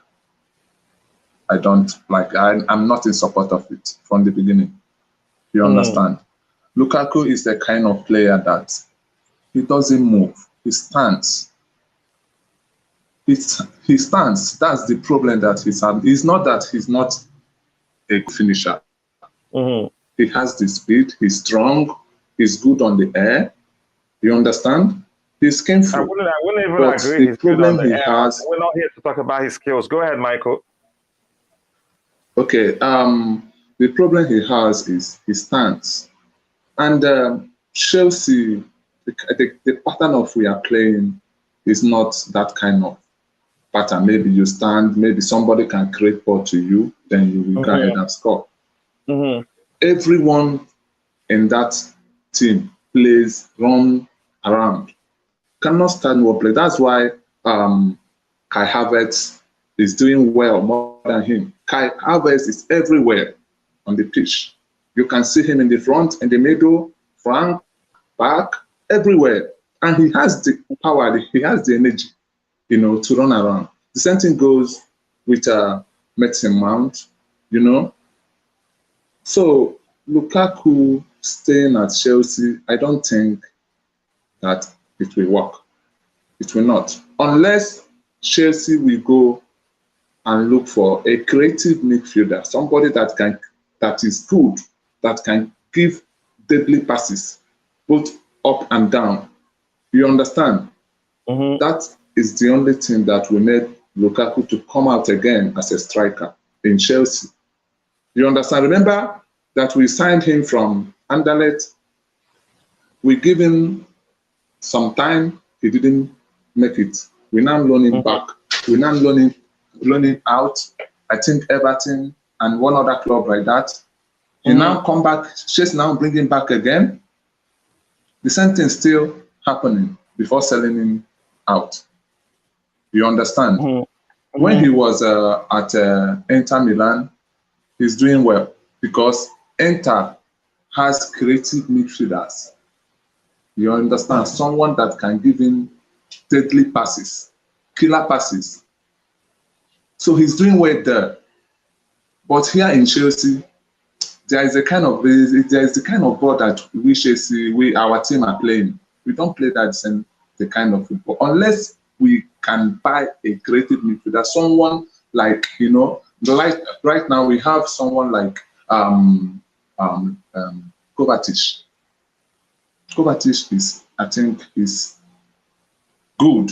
He can create. He can run around with the ball. He can drive with the ball. So that we need someone like that again. Two of them can do something, but minus that, Lukaku cannot make it in Chelsea. So best thing is for him to look for another club. Yes. I think it makes sense. Lukaku going to another club helps him, and also it helps the club. Go ahead if you're not done, Michael. Go ahead. Okay, so Lukaku is good. I am not against it. He's good. I am not against it. But the problem I'm having with him is that he stands. That's the problem. He cannot move. Okay, maybe when someone crosses the ball to him, before he will find out and approach to the ball, go to the ball, maybe it's too late for him to approach. Before he gets there, maybe he will get the ball, but he will not get it the way it's supposed to be. That's the problem. All right. And now, go ahead. And right now, that pressure is on him. That pressure is on him. Yeah. Unless he forgets, he remove everything concerning exiting Chelsea in his mind and focus. That is only when he can prove Thomas Tuchel wrong. Minus that, my brother Lukaku cannot make it in Chelsea. Yeah, I get your argument. Yes, go ahead. Okay, our flank, they are good. You understand, but they are not that creative to give him that ball as well. Pulisic, okay. Let me say Pulisic, Havertz, Werner, Mason Mount, these players, they play. They're the kind of blood that they play. They don't give that pass that easily to him. Yeah, again, I think you make a great point. But here's one thing I want to say before I go to King.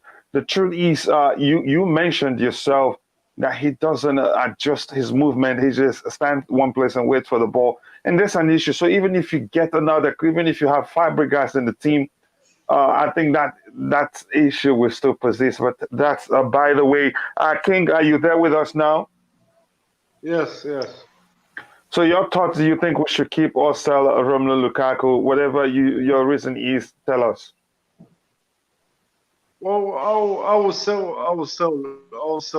I will sell Lukaku, and I'll bring back Tammy Abraham because there's a buyback clause to bring Tammy Abraham back. There's a buyback clause. Here's what I have for you. Go ahead. When you finish, I'll tell you what I want to say. I'll prefer instead of Lukaku, I'll prefer Tammy Abraham in the squad. So I'll be watching the matches he's been playing, and the last game I've been watching was the last game he scored two goals. So he's been performing in at Roma. Yeah, here's what I want to say is this. Tell me how you're sure that Tammy Abraham will not be another Romelu Lukaku if we pay the buyback clause to bring him back, because there's no guarantee he comes back and does better than Romelu Lukaku is doing. There's no how. Tell me, how can you guarantee that? He can do a better job than Romelu Lukaku. He could do a better job than How do you know? How do you know? The same way we thought Lukaku was going to do well at Chelsea. I'll let you guys come in. Go ahead, King. Go ahead. Say what you're saying. Because I know he can do it. He can do it under Thomas Tuchel. But Lukaku, the way he's been playing, I'm not entirely happy. I'll prefer Tammy Abraham. I think. Hello, can I chip in something? Yeah, go ahead, Chip. Just 1 minute quickly, so I'll bring Well, Nick on let me to come round in. off the Lukaku argument. Okay. Nick, I'll bring you in. I'll bring you in. You round off the Lukaku segment, and before we move on, go ahead, Michael. 1 minute, so I'll bring Nick in. Okay. In terms of bringing Abraham back, I think it's not necessary because right now the level that Chelsea is going, we don't need Abraham right now. I think we need a striker that is more stronger, speed, skillful, and good finishing, like this player that they call Darwin in Benfica. I think that guy is good. We need that kind of player, a player that can do anything at any time. You understand? That's what I want to shape him. Yeah, I think you make a great. Nick, I'll come to you in a bit to round up the Lukaku argument. But I hope you understand my question, King. Bobby says, wait, do we actually think that Abraham is a different player than he was a year ago? I don't think so. I think it's same Abraham. Has he done better? Yeah, he's done better. Why? I just can't tell you. But my argument is Abraham may well be Lukaku 2.0. There's no guarantee if we pay that much money, if we trigger the the buyback clause and bring him back, then he's going to do better than Romelu Lukaku. I think they're both actually, maybe Abraham is better aerially, but Lukaku for me, as tall as he is not the strongest aerially. He'd have to be alone for you to see him get a good header. Even most cases when he's not alone, he doesn't hit the ball very well. Look at Didier Drogba. We confidently, even from the back, you could just put the ball up front for Didier Drogba. It's chest trap it, control it, even if he has 10 million players behind him, he still be able to chest trap, control the ball, and do something with it. But Lukaku, whenever we try to give him a long ball and it doesn't come to his feet and it's in the air, opposition defenders usually gets it. But we're not here to talk about Lukaku's abilities. And True Blue here says, I've been waiting to see what he says, but I've lost count how many times Ziyech puts the ball in that danger area and nobody reacts, and that's a good one. On occasions, and in most cases when he finds the players, I don't know if they're surprised at the pace of the ball or surprised that he was able to find them. They're not able to do something with it. So Ziyech, we have creative players actually. Lack of creativity isn't our issue. I think our issue has always been putting away the chances. If you ask me, do we need to create more? Yes, we could create even more chances. And here says, Bobby Fergie says, Tammy will come and lose confidence just like Lukaku. The defenses in Syria are not at the standard. You could argue that. And here, let me see if I have something else to read here before I go to Nick.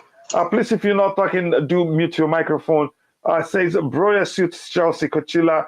Why? Because certain play same style as Tuchel does. Again, I don't even need to see that even before I realize he suits Chelsea better than Lukaku does. Lukaku is just more experienced, and you can argue Broya is more of an that's all-round player than Lukaku is.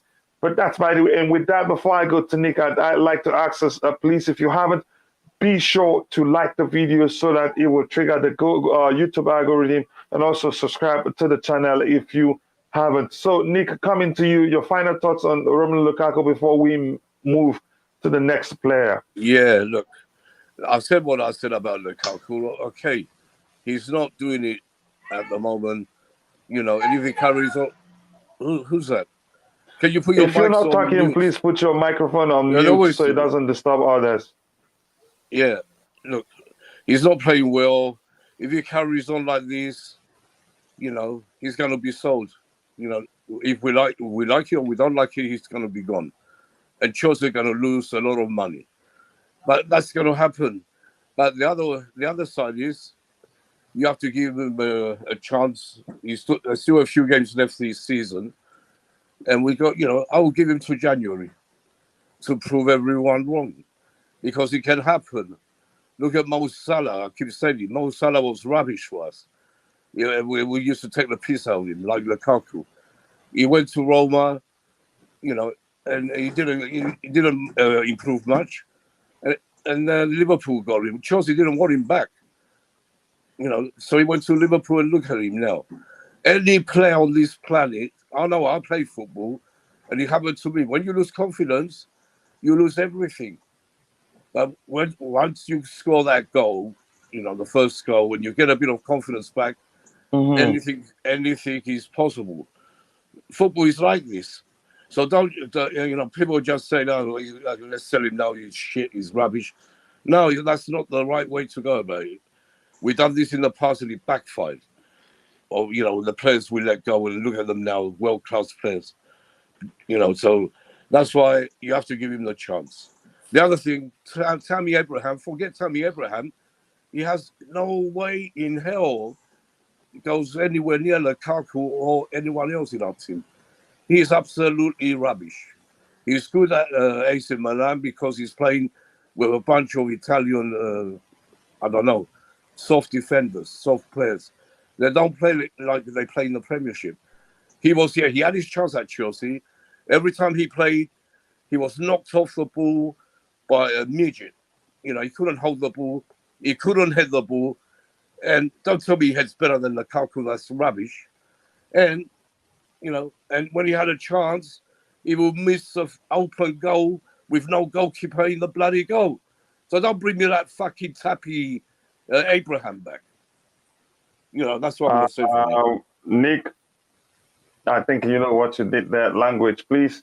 Oh, sorry, I forgot. No problem. That's okay. Yeah, but I get wound up because people are rating Abraham because he's scoring goals in Italy. No, he's not meant for the Premiership.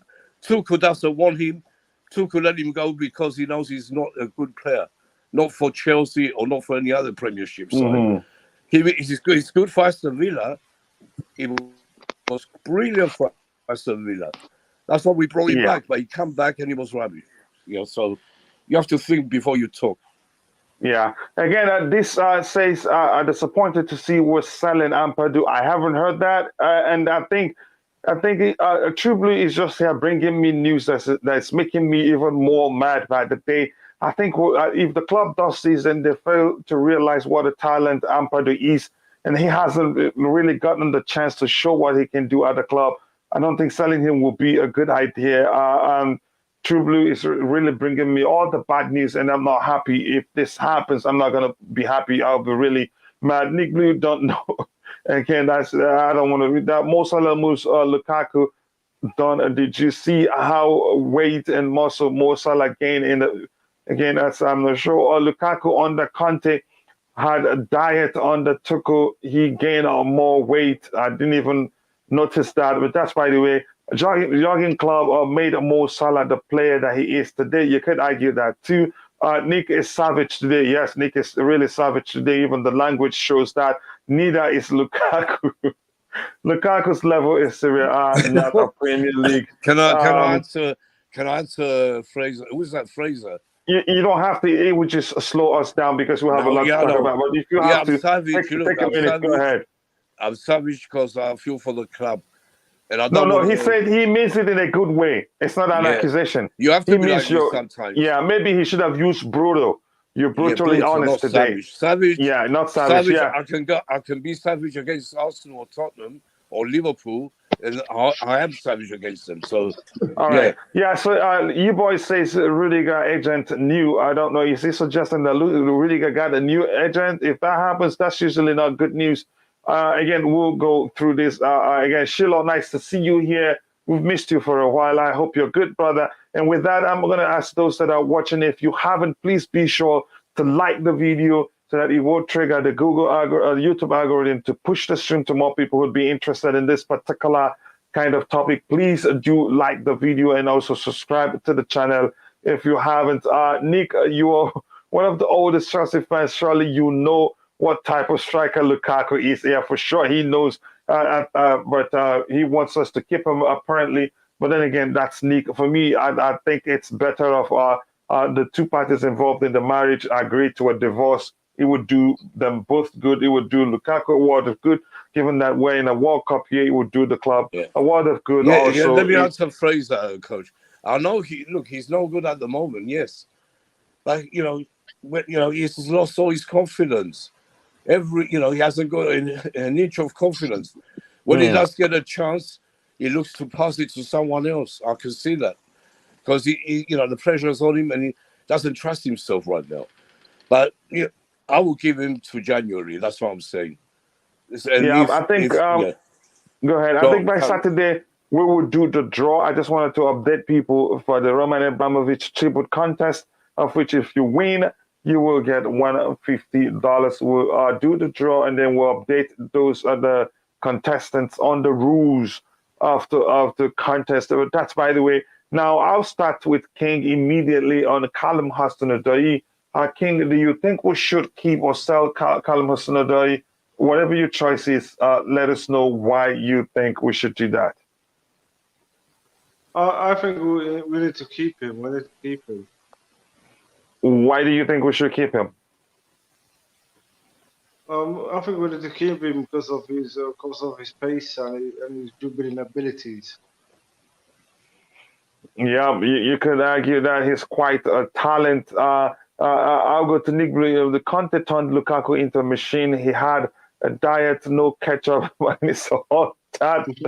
I get that was very strict. I think he was very strict with him too. But Nick, I'll come to you. Let's talk about. Tell me what you think about Callum Hudson-Odoi.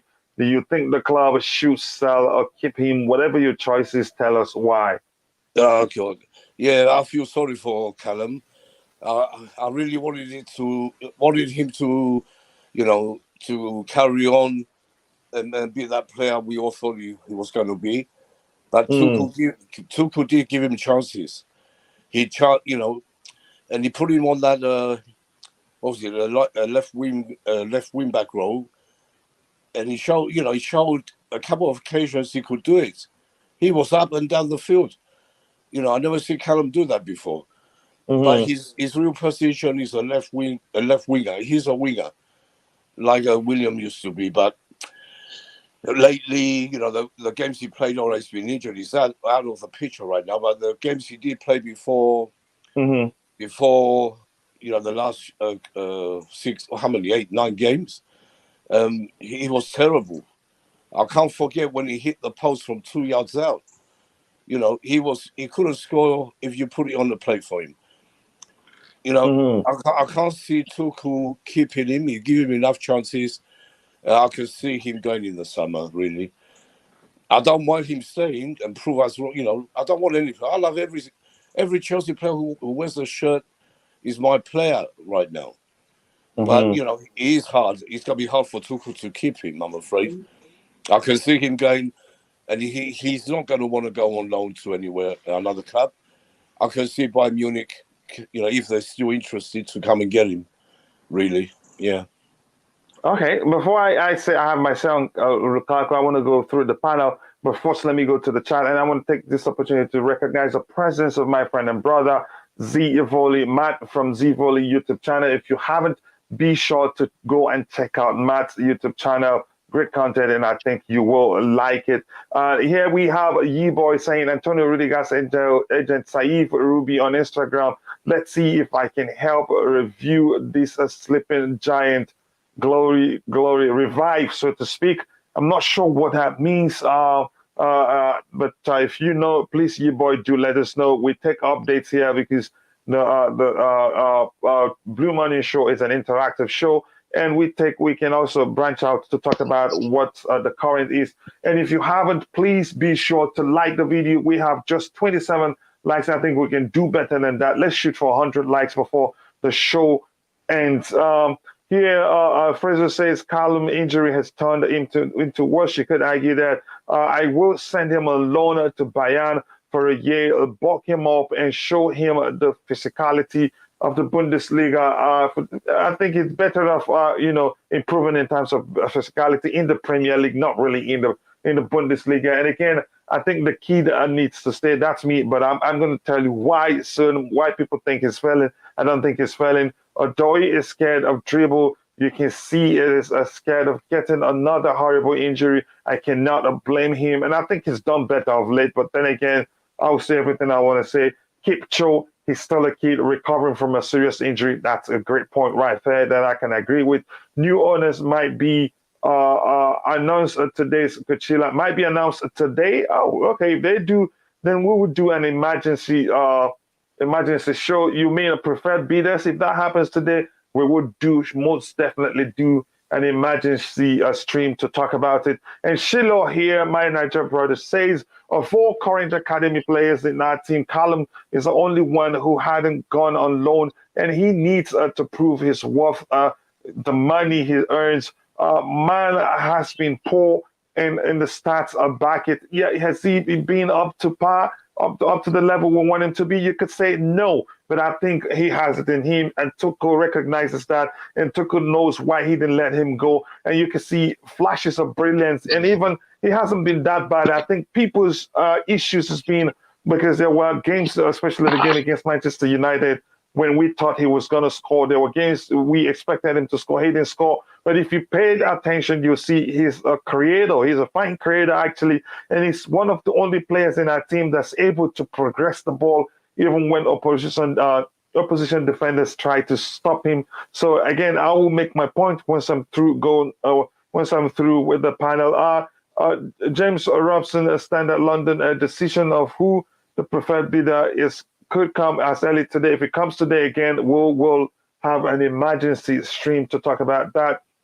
But at Bayern, he could not start all the time. I will send him to wherever he can play for a whole season. 4 goals in 4 years is not good enough. But then again, you must consider that he's been out in most cases with injury, COVID, and all sorts of that nonsense. It is currently trending on Twitter in the last 10 minutes. It's an Instagram post from Rudiger's agent with speculations of Rudiger to Man United. We'll see what happens. If Rudiger goes to Man United and everything he's achieved, his status as a Chelsea, even he's not a Chelsea legend yet, but I think he loses a lot of respect with the Chelsea fan base. I don't think he'd go to Manchester United. Believe me, I don't think that will happen. Even if I think they might try to lure him with more pay. That may well happen, but I don't see that happening. If new owners don't extend Rudiger's contract, I fear Tuchel can walk away. That's the chance that happens, but I think they will extend his contract. Wales Bali announced a confidence decision imminent. Maybe they have already been told. Wow, that's a possibility, and that's good. So that means I will most definitely schedule another stream today. I don't care when. Maybe it's more like a video watching, the Chelsea new ownership watch, and that will help. It says from the Queen of the House, it says big up, just Viola. And again, all of us were going through one thing or the other. Viola, I don't know your case, but whatever it is, I want to let you know we love you so much here, and we will be praying for you. And whatever it is that's happening on your end, believe me, you shall overcome. I know. Again, she says, hey, everyone in the chat, and hit the like button. Yes, people, hit the like button. We can do more than the number of likes we currently do have. Tremaine goes to Real Madrid. Thank you. Again, please don't call people names, but I don't think he will go. Real Madrid isn't the best option for him. Until it happens, I will not believe it. I will flick 2 fingers at Rudiger if he goes to the Reds. Yeah, if he goes there, then I would lose all respect for him. I don't think that will happen. Hopefully, I wake up to new owners' news. I hope that happens again. We're going to schedule an emergency stream should that happen. Nick and Michael, your turn to talk about Callum Hudson-Odoi. Do you think we should keep him? Do you think we should sell him? Whatever your choice is, do tell us why. Yeah, my brother, I think Lukaku, Odoi needs to loan out. For now, he's good, I know, but the ability is not yet matured enough. You understand?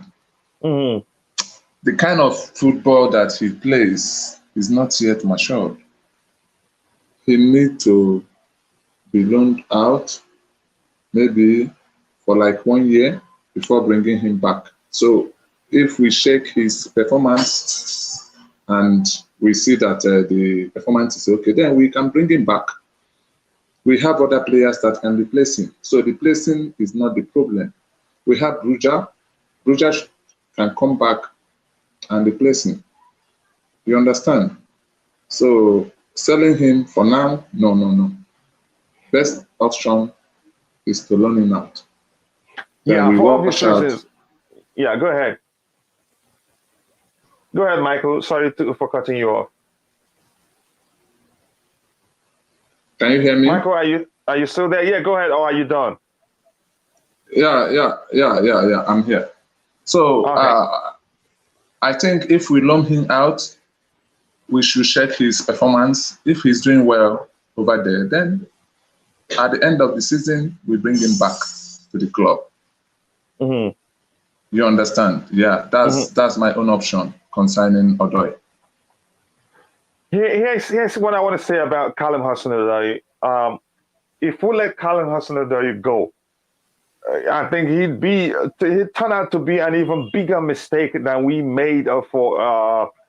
I think Kevin De Bruyne's case is different because he wanted to leave. He wanted to start every game at his age then, and we had other players that were more experienced than him, and you could argue were better than him then. But the case of Mohamed Salah, it was to an extent a mistake, if you ask me. Callum Hudson-Odoi would be an even bigger mistake if we let him go. This guy is so talented. You know how much, if the rumors are true, Bayern were willing to pay for him, even though he was injured then. That's how good he is. And I think he still got it in him. But here's the thing. I think most Chelsea fans are disappointed that they're not seeing that flair.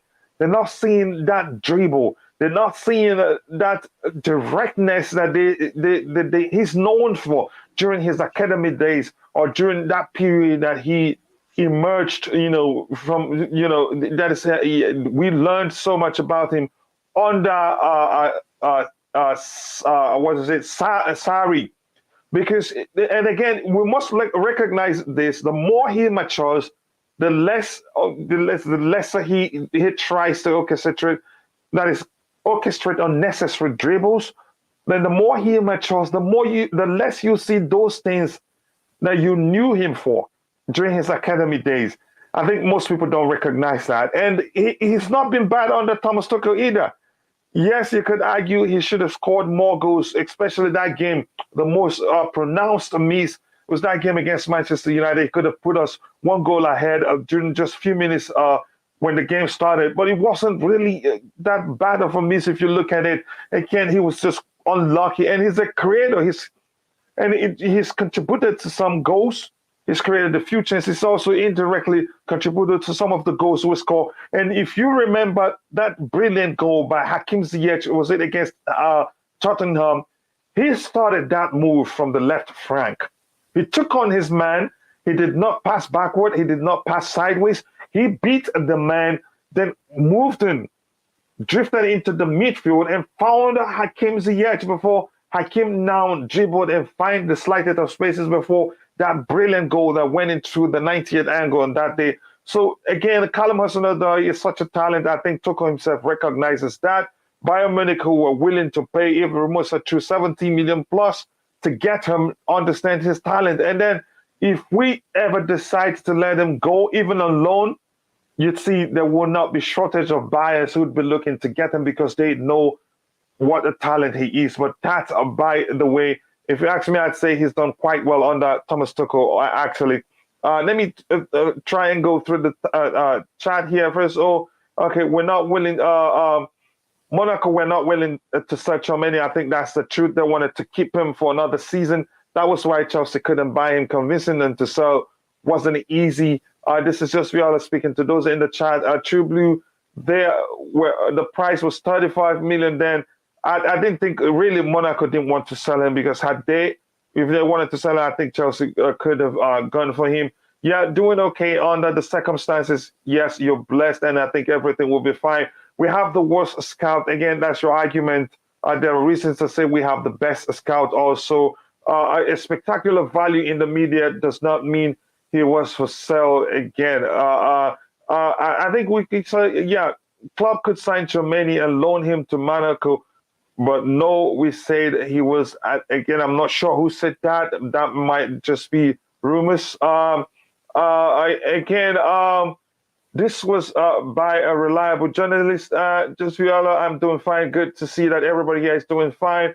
And Chalobah, Hudson-Odoi, and Malang Sarr should all go on loan or be in the conversation to be loaned out. Here's the thing, Callum Hudson-Odoi, I think Tuchel likes him, and I think he will keep him, even if he will sign, players who can also play in that position and even execute it that way. I don't think that will happen. So, Nick, any final thoughts on Callum Hudson-Odoi before we switch to the next player? Look, Callum is not that young anymore. Well, how old is he now? He must be 25, 24. I don't think he's up to 25. No, he's coming on to 25. He must be 24. He had a lot of chances. I know since that bad injury, it cost him a lot because he's scared to play like he can play. That makes a big difference. And, if we're going to challenge for the league title next year, we can't afford to have players, with these problems. But, I would leave it to Tuchel. I like Callum. I wish he can just get himself And Nick, back. I think he's just 21. Yeah, is he 21 still? God. Yep, he's still a kid. I think we should. I think most Chelsea fans expect more than they should be expecting from him. Go ahead, Nick. He's very young. He's like Pulisic. Yeah, so no, you can't sell him. I don't think Tuchel will sell him. Maybe they might send him on loan. That's if he wants to go on loan himself. He might prefer to go somewhere else. But I will keep him really. He's a talent. I just want him to come good. So badly because he's a Chelsea boy. He's another Chelsea boy like Rhys James, Mason Mount, and the rest of them. So let's hope he turns it around. I want to see him play. Soon. Give him a chance. I think he's all right, all ready to go. Yeah. Go ahead, Michael. You want to say anything quickly? Can I chip in something? Yeah, go ahead. Yeah. I think Odoi just need to upgrade. He need only upgrading. That's the only thing he needs. He has everything we need as a winger, but just that ability, that sense, he just need it. Yeah. That's the only thing we need. Yeah, he just needs more experience. He has to play more games to get that experience. And he can do that at Chelsea. Yeah, he can. It's up to him. Like we keep saying, it's up to every player to prove what to prove the he can. First. He can, but I don't think. Go ahead. You were saying something. Yeah, go ahead. Yeah, Nick wants you to go ahead. So yes, he can't. He can. Okay, he can do it at Chelsea, but not now. Not now, because the level that Chelsea is going now, it will give him hard time for him to pick up. So he needs to go to another club, and build his confidence. Then come back to Chelsea and prove what he is. Here's one thing I want to let you know, Michael, before we switch to the next player. What I want to let you know is this: Callum Hudson-Odoi is good, and he knows he's good. And like I said, the moment you let the kid go on loan, it is practically bye-bye. He will not renew and will most definitely leave the club. You get the point now. I don't think Chelsea will let him go. He's a fine player. I believe he'll come back. He'll come back stronger. He will come back stronger. And I think most people are expecting too much from a 21-year-old who's actually a fine creator. He's a fine finisher too on his day. And on under Thomas Tuchel, he hasn't done that badly, if you ask me. But then again, that's my argument. I want to read the chat. Cho Okay. has been in the squad since 17, and he hasn't done badly, except after the injury. It's taken him much time to become that Cho we knew. But we must recognize that as he ages, a lot of things the way he played will change as well. And with that, I want to ask you, if you haven't, please be sure to like the stream. I think we have just 27 likes, and I think we can do even better than that. Nick, coming to you straight away because I want us to round up as soon as possible. We have the next show, which is frankly a Friday with Helgi and Dan. Now, Nick, how about Malang Sarr? What happened? And this comment, let me read this comment. Let me read this comment first, which says the fall off by Sarr and Chalobah is shocking. How can two players just become so error prone? Your choice. Do you want the club to keep him, or do you want the club to let him go? Yeah, he's another one, sir.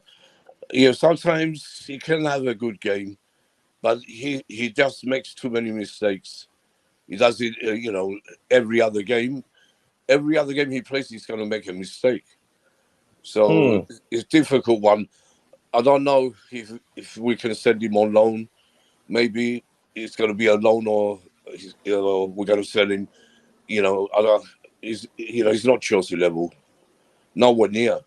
Chalobah is a different story. Chalobah is different level to Sarr.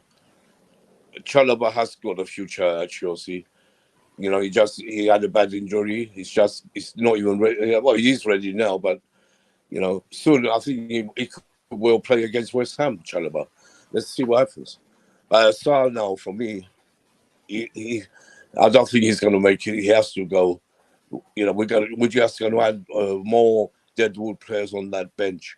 We have enough. We have Barkley. We can't get rid of. We still have drinking water. Don't forget. We have so many, and they're not moving. So I don't know what's going to happen with all these players. It's up to Chelsea to sort this out, because it's affecting the way the first team. We've got too many players, and we can't bring better players in. How big a squad are we going to have? We need a squad, of 24 players, but to be, first team players. We can't have all these, like we said before, backup players. We don't get nowhere. So let's see what they do. I hope they give. I keep saying it. I want Tuchel to get that contract and change everything. Get his men in, get the ones out, get the ones who get them out of this club and start a challenge for the league title. Like we should have done this year. We were unlucky this year in a way, with all the problems we had. But next year, there's no reason why we can't challenge. No reason at all. Yeah, okay. I'll come back I'll go to Michael in a bit, but I want to go through the chat again. Callum should be sent to a Bundesliga team, a play in Champions League, or just in a Europa. He needs to be treated like others, and a new environment. If he improves, fine. If not, sell him over 3 years now. Again, I don't think the club will let him go, and I think Thomas Tuchel like him. And again, if you paid attention, I don't think he's done that bad of late. It's just people are expecting too much from a 21-year-old, and not in favor of Callum leaving. He still has to improve a lot. Yeah, that comes with the age, and the more he plays, the better he gets.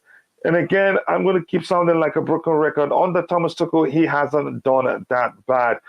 Callum came to first team prominence before Saka of Arsenal, but Saka has played more games, and Saka hasn't had the injury issue. He's had Foden of Manchester City and Gordon of Everton, yet these players have surpassed him because they played more games and haven't had that serious injury that he has had. And these players, I think he's won more than they've won, bigger trophies than these players have won too. And again, no Malang Sarr, please, he's not Chelsea level. Again, here's the thing. I think you could argue, if you look at all the games that Malang Sarr has underperformed, you could argue that we had a weak midfield, and we have a weak midfield. You can see that the opposition players get at your defense, so many times that you see errors that you wouldn't see on the normal games where you have a very strong midfield that will protect the defense very well. And I think that has been the case for Malang Sarr, if you ask me. And I want to hear what True Blue has to say about Malang Sarr. If he wants Malang Sarr to leave, wants him to stay, let me know. I want to get the input of True Blue. Michael, coming to you, what do you think? Do you think the club should let Malang Sarr go, or do you think he should stay? I think Malang Sarr should go. He should go. He's not he's not a Chelsea. He's not, his level is not yet to compare Chelsea's level. So he needs to go and try another place, okay? And you know he's still a kid too. I know. But he cannot do anything. Even if we loan him out, if he comes back, nothing will change. His mentality is too poor on the defense line. Very poor. Very, very poor. So he needs to go. We have Chalobah. And I don't want Chelsea to loan Chalobah out. Chelsea should keep that guy, but that boy is good. We will talk about Chalobah in a bit. We'll get to Chalobah. Okay. So concerning Malang Sarr, he should go. Yeah, he should go. Okay, that's a good argument right there. I think he's just 22. I think we should keep him. I've seen brilliance. I've seen some flashes of brilliance from him in terms of defending. Really, he's good, even better than some of the players we have in that area. And he has some good passes in him. But then again, at this age, players are prone to such, errors every now and then. We've seen that in Chalobah. But that's, by the way, that's another, we'll talk about him even more. I think going on loan could be, at a Premier League club where he gets to play more often. I think we'll do him a world of good, just like we did with Kotzuma. I think going on loan will help him, or maybe sell him and add a buyback clause in case if he does well. And here, Bobby Fairview says Mount needs to drop back and help Kante and RSC. I wouldn't even advocate playing RSC in the number 6 position again. Again, if you're in the chat, correct me if I'm wrong. Anybody there, Sheila and anybody, has there been a time where Loftus-Cheek played in the number 6 position and we won a game, or let me say at least we performed well? Whenever he plays in that position, I think opposition midfielders perform, that is operate with impunity, and that's an issue for me. That's probably one of the reasons why our defenders were exposed on that day. But that's, by the way, again, a send Sarr out on loan, I think that will help. Sarr no playing time. Do you guys remember Sarr helps us December to January? Sarr hasn't played over a month now. He shouldn't go. Again, not playing could also be an issue when a player becomes match rusty. That may well lead to that player making a lot of mistakes during games. But that's, by the way, again, if you haven't, please be sure to like the video and also subscribe to the channel if you haven't. So I think, Nick, you've spoken about Sarr, so let's just move to the next player in line, which is Kepa Arrizabalaga, because no matter how we see it, some say Kepa is one of the best goalkeepers in terms of stopping penalties. But you must remember that Kepa is a Spanish international and will be looking to go to the World Cup. But do you see any reasons why we should sell him? And we must also consider whether the player himself would want to stay. If you think we should sell him, let us know why. If you think we should keep him, let us know why. Now, I think we should keep him, especially now, after Mendy has given the ball away in the last 3-4 games. He hasn't been on form really. Giving the ball, giving it to the opposition too easily. And I think, like we said before, Mendy should be put on the bench for his own good and give Kepa the goalkeeper, put Kepa against West Ham. I want to see Kepa at West Ham. against West Ham, really. But let's see. I don't know if Tuchel will do that. But it's time for Mendy to go on the bench. Kepa is a great number to have, but would he? He doesn't want to stay and be number 2. That's a problem. Like you said, he's Spain's one of Spain's best. And he can become Spain's number 1. He can overpass De Gea. De Gea had the same problems like Kepa. Don't forget in the beginning, same situation, but he turned out to be a great goalkeeper, and I'm sure Kepa will be. And if we do let him go, we're going to regret it. I'm telling you now, we're going to regret it. So I want him to stay. I just hope he thinks he's still got a chance to be number 1, so he can stay. Let's see what happens with that. I just want to say to him, go ahead. Just Viola, I didn't know you had problems or you were ill or something. So good. I hope you get better. Yeah.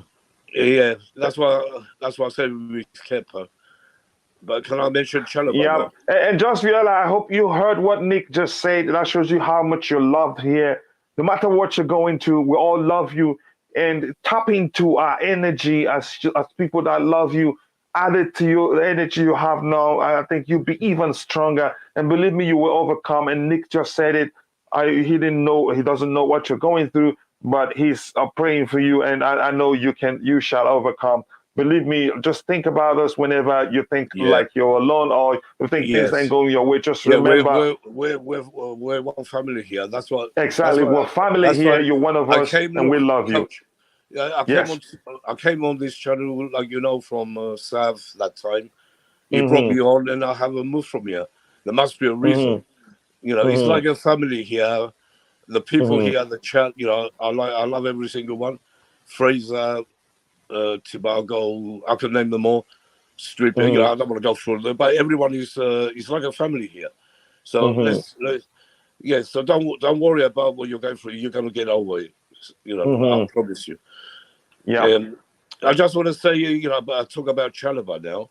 We'll go to Chalobah. Chalobah is the last guy. Yeah. Okay. Go ahead. And here's the point you made here. I think Tuchel should consider. Mendy is our number 1. Yes, nobody denies that. He's a good goalkeeper. Yes, nobody denies that. And Kepa is an equally good goalkeeper, and is a Spain international, and was at one point our number 1 goalkeeper. And on this day, he's brilliant. He can stop shots. No matter the angle where you put it, you could argue he's not that tall, but he stops shots at 98 angles. He's proven that before. I don't know why people judge him for one single mistake in an FA Cup final.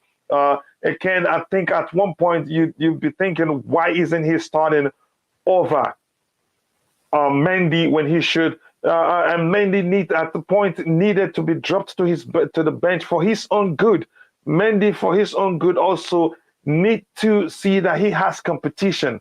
But right now, the way Tuchel has handled the situation, Mendy will be feeling like he's a god. Like no matter what he does, nothing happens. He keeps his place, and that to me is concerning. I love Mendy, but I would want him to feel like he needs to improve in certain areas. But just saying it isn't enough. Sometimes if you drop him to the bench, then he learns, I really need to improve. But that's by the way. Michael, coming to you, what do you think? Do you think the club should sell Kepa Arrizabalaga, or do you think the club should keep him? I think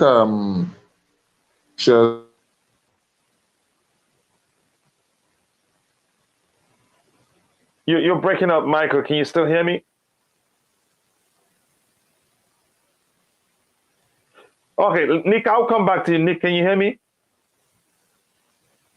Yes, I can hear you. Okay, let's keep talking until Michael fixes his audio. Why do you think Tuchel has, handled? Hello. Yeah, Michael's back. Yeah. Okay, Michael, go ahead. So let us know what you think. Okay. So I'm talking about Kepa. The club needs to keep him. He's a good goalkeeper. Concerning Mendy, I think they need to rest Mendy for now, because Mendy lack confidence. He lack confidence now. So they need to bring in Kepa so that let's check how he's going to perform come this next match against West Ham. So Kepa is a good player. He's a good goalkeeper. He can keep very well, but the only problem he has is that long range. He cannot go that far. That's the only problem he has, but he's very good. Very, very good. He's a very good goalkeeper. Here's the question I have for you. Is that really an issue? I wouldn't say it is because, again, that's one. How many times has that happened, actually? To say that's an issue with him, I haven't seen it happen that many times. But then again, I get your argument. What do you think about the suggestion? Yes, like Nick Blue has said, Mendy needs, but I think maybe for some, that is how many mistakes he's made, needed to be dropped to the bench for his own good, because we humans, if we see that is our place in any place isn't challenged, sometimes we take things for granted. Do you agree that's important? If Mendy isn't doing well, he should drop to the bench for his own good.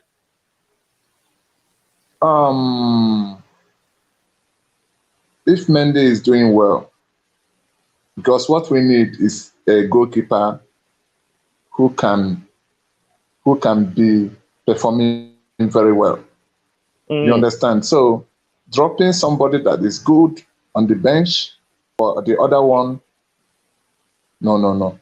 I don't buy that idea. Unless the person is not doing well. You as a coach, you will decide, okay, we need to drop him and bring in the other person so that we know how that person is going to perform. You understand? That's my own opinion. Yeah. Yeah, I agree with you. And here, Just Viola says it's good to be starting for a whole lot of teams. And believe me, I think if Pep Guardiola gets a hold of Kepa, you'd see how good he is. Or even a team like Barcelona. Remember, at one point, Real Madrid wanted to sign him. He's that good. It's just that Zidane, for some reason, didn't like him. Just Viola says, thanks so much, Nick Blue. He's thanking you for the message. And Sheila says, Ruben isn't a number 6. He's no way a number 6. And I think Tuchel is using him out of necessity. I think that may well be the case. Just Viola, we all love and care for you. Be strong no matter what you're going through. We support you. Let us be the love we have for you. Be your strength. I think I agree with that. He says blessings on, Just Viola. Thank you very much for saying that. And thank you so much, Bobby. It says Just Viola. We are beating West Ham. Chalobah has to start. Nobody talks about him since we have been winning. I think it's time he starts now. I think he may well start, but you can never tell what Thomas Tuchel would do. He never ceases to amaze us. Loan Kepa out. I think we should just let him go, because loaning him out doesn't guarantee if he comes back that Thomas Tuchel will start respecting him. I think would there be other clubs interested in having him on loan? Maybe, I don't know, and I haven't heard of any. I think it's best we'll sell the guy, let him go. A progressive future, his career somewhere. It may not really happen, for him at Chelsea Football Club. So get well soon. That's a good idea at True Blue. If Mendy performs badly next season, bring him back. Maybe that's a good idea too. Sheila, play 4 at the back, 1 6 and 2 8. Yes, and again, when you play a single 6, you have the opportunity to deploy one more player in the attacking area. So that makes sense. Thank you so much. Again, says I am going for Kepa to start on Sunday. Has nothing to do with Mendy's last few games. Again, it's not about resting Mendy because he's tired. It's about, when a player isn't really performing, you drop that player to the bench, whether goalkeeper or midfielder or not. That will, do that goalkeeper. So again, for his own good. And True Blue here says, oh, really? Michael Mendy considered from edge of box versus Arsenal. Yeah, nobody's talking about that. West Ham, sorry, he's being exposed from range now too. So now the 6s are allowing shots from distance under Lampard. We didn't have 2 6s. Yep, again, that's a very good argument there.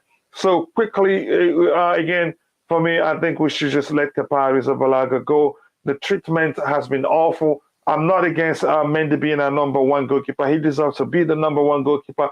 But then again, the selection process and everything that has happened doesn't even show. It's not even about showing that Thomas Tuchel doesn't trust Mendy. The way he has handled it, you could argue, has been disrespectful to Kepa Arrizabalaga. So now to the final man in the list, so that I will go and prepare for the next game we have. It's Trevor Chalobah. We have to talk about this now. I'll start from you, Nick. Your thoughts, do you think we should sell him? Do you think we should keep him? Whatever your decision is, let us know why. No, I think I want him to stay, and I'm sure Tuchel does as well. Tuchel spoke very highly of Chalobah. I think he's in his plans. He's a young player, but a player who can defend, who can bomb forward, and who can score. You know, the goals he scored, you know, they're not tap-ins either. He scored great goals. I'll never forget the one against Palace. You know, the first home league game. That was unbelievable. What a goal. You know, I like Chalobah a lot. And I have a feeling he'll be playing against West Ham. I have a good feeling.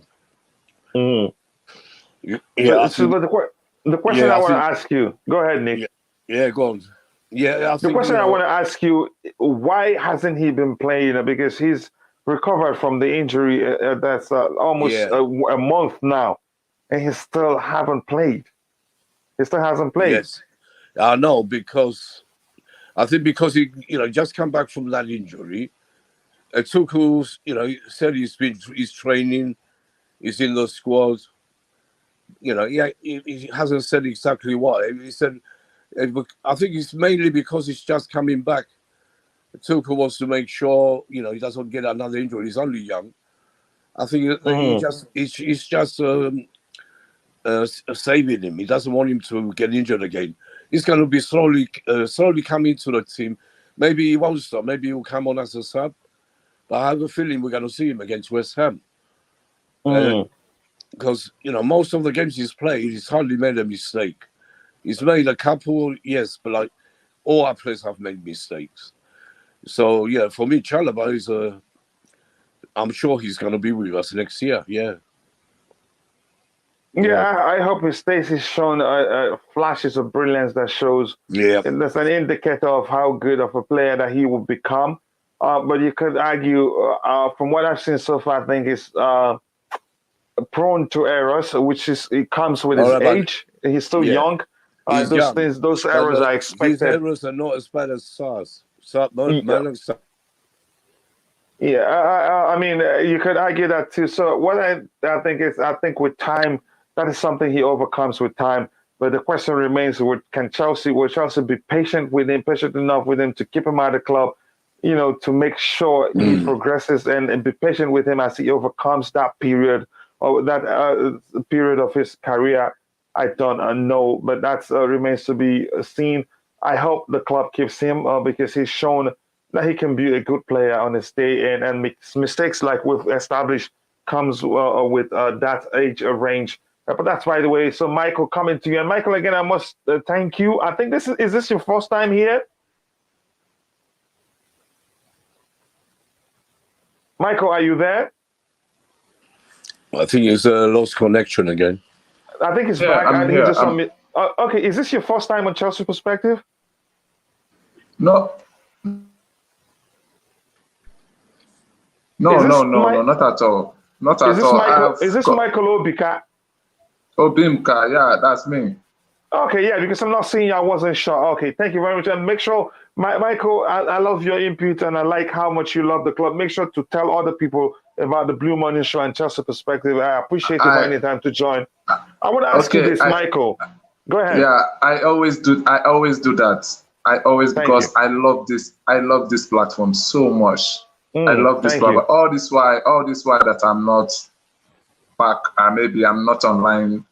I'm not feeling fine. I'm just recovering. Oh, sorry to hear that. Yeah. Sorry to hear that. And we will be praying for you. And believe me, since you've said it here on Chelsea Perspective, believe me, you will feel better because we're as strong. We're like a family. and we share the pain of every member of this channel. So you get better, believe me, since you've said it here. So, Michael, tell us what you think about Trevor Chalobah. Before you start, I want to go through the chat again. Here, Steve Chelsea says even Mendy will bench Alisson for Liverpool at some point. Again, yeah, exactly. So you give players chance. When players do well, you give them an opportunity. When players do bad, you bench them and start another player who's in a better mindset. Kepa against West Ham is a disaster waiting to happen. We should not try it against Bowen Antonio. Again, that's your opinion. Keep Chalobah, in my opinion. Those errors are just a passing phase. Yes, that's a good argument. At this age, players are prone to such mistakes. It's one that they will overcome with time and with experience. They will not be making such mistakes. For now, I will take Chalobah over Andres Christensen. I do the same too. Steve Chelsea, AC for me is the last result, and hopefully he doesn't play for Chelsea again. Kepa is short and has a spaghetti wrist. Again, that's your opinion. So, Michael, coming to you, your thoughts, and do you think we should keep Trevor Chalobah or let him go? I think Chelsea need to keep that guy. That guy is a good player. He plays very well. Yeah, he can play from the left back, central back, even central midfield. He's good. He's good. He's the kind of player that we need. He's very young. He's tall. He's strong. He has speed. He's the kind of player that we need. All he needs now is experience. He needs experience. Nobody's above mistake, you know. Thiago Silva is a mature player, but he normally make mistakes. The same thing goes with Rudiger. The same thing goes with Azpilicueta. You understand? All these experienced defenders, they are all making mistakes. So the same thing goes with this little boy Chalobah. So as for my own opinion, Chelsea this boy don't even need to loan out. Chelsea need to give him a chance. Come next season, he will prove himself.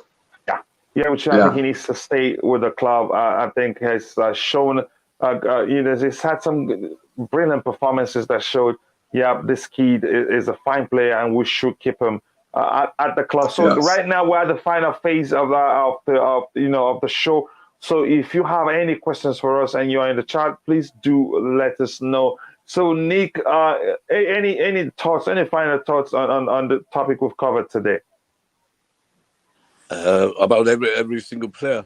Every one of them, I think we covered every aspect of every player.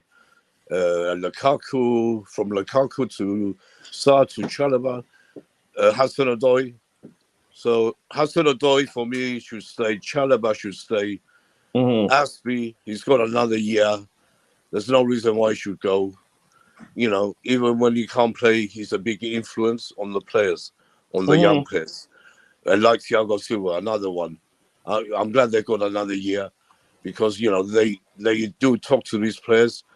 And, if you remember what Chalobah said about Silva not long ago, how much he's learning from Silva, So, I want them to stay for sure.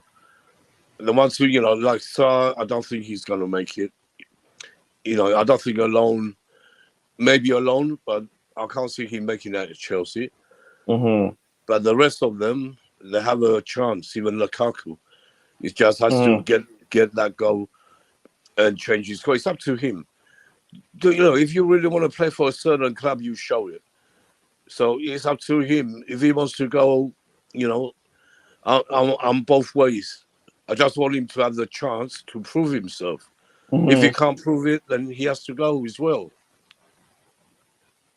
I appreciate that input right there. And I want to ask Sheila a question. Sheila, if you're in the chat, let me know via a private DM on Twitter if you're part of if you were selected for the Roman Abramovich contest. If not, let me know. I think I have a spot for you. I'd like you to participate. So, Michael, your final thoughts on on the whole topic, everything we've talked about today. Okay. All I need to say is Chelsea need to, to be careful the way they sell player or loan players. Remember that we made a mistake before. During the time we have Musala, we have Kevin De Bruyne, we have which other person again? We have some good players that we don't even supposed to loan out, just because we didn't give them the chance to prove their worth.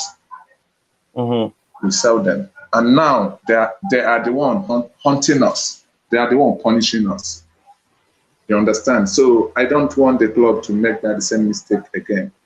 Before selling any player, they need to be very careful. Give that player enough chance for that player to prove himself. You understand? So that is all I have to chip in this whole thing. And there is a question I want to ask. Please don't be angry. I've not been well all this while, so I don't know the outcome of Chelsea sell. I don't know where we are right now. Yes, I don't know where we are right now. Okay, and if you're in the chat, if I say anything that isn't correct in terms of the status of the sale of our beloved club, you let me know. Michael is asking for the status. Right now, I think we have just 3 groups, which is the Matten Broughton group, the Todd Bowley group, and also the Stephen Pagliuca group. John Terry also and his True Blues group has merged with the Stephen Pagliuca group. And for the Matten Broughton group, just yesterday they added Hamilton and Serena. I think it's Serena Williams, one of the Williams. I don't know if you recall if it's Serena. So to their group, Serena Williams, to the group. And for Stephen Pagliuca, he added former Disney chairman also. There were other people, and the Ricketts family dropped out of the final phase. They were not able to put together the final bid or something, proposal or something like that. So, and I think from what I read today, let me see if I have it here. Let's say this one here says new owners want to keep Bruce Buck. That's, by the way, all the Chelsea new owners have assured. Okay, that's not the one I'm looking for. There's one that says there's a chance that the preferred bidder will be announced today. So that's why I said if that happens, that we will host an emergency stream to talk about it. Yeah, exactly. So that's where we are. So it's close. It's close anyway. So that's a good question. Nick, you want to add anything to that so that quickly we can end the show? I have to engineer the show for Dan and Helgi. I wouldn't believe too much in these stories coming out that we can know on that today. No, I don't think so myself. But I hope we do. The sooner the better. But let's wait and see. We might know. They might say, he's a favorite. More likely, he's going to be Todd Bowley or Martin Broughton or Pat Luca and his group. For me, I told you, I still think Todd Bowley is going to win. He's the man for me. Yeah, we'll see. My choice is the Matten Broughton group. For obvious reasons, they're already in the country. Yeah, I know but we'll see what happens. You never know. We'll see what the outcome. Well, look, you lot was scared. You lot was scared of the Rickies. What did I say from day one? They had a chance in hell, and everyone said no. They have a chance. They didn't have a hell in chance. We wouldn't let them take over. Yeah. So Todd Bowley is the winner. If you want to make money, go and put your money on Todd Bowley, people. Yeah, and I think this that says Matten Broughton consultant wanting to keep Bruce Buck is worrying. It might be a political move because there's some measure of politics in the whole process. And they're saying West Ham might rest players. I don't think so. They'd be serious against Chelsea. Didn't see a spaghetti wrist with that stunning save in World Club Cup, but I did see 6 feet 6 inches man mountain leg and goal on Wednesday's nice stroke shots. Okay, but that's by the way. Okay, with that, I want to say thank you to everybody. To those that was on the panel, Thai Talk CFC, and I want to say thank you to Nick Blue, always being here. He's part of the family, and Michael Obika, my Igbo brother Obimka. I appreciate you being part of the panel too.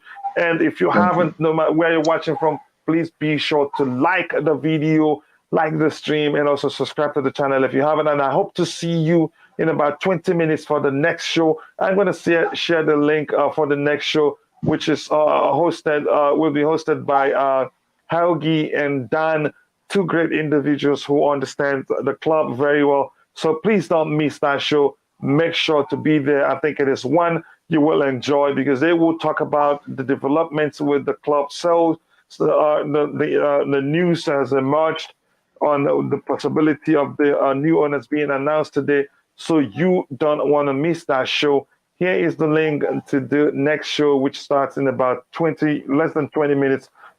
So be there. With that, I want to say thank you to Steve Chelsea. Thank you to Joss Viola, the queen of the house. Thank you to True Blue for always providing great value. I appreciate you. Thank you to Sheila and everyone else that was in the chat. You made it a great show. With that, I say God bless us all. See you in the next show in about less than 20 minutes. In about 17 minutes, and also see you tomorrow for another great, another good Blue Morning show. So with that, I say God bless us all. See you guys next time. Cheers.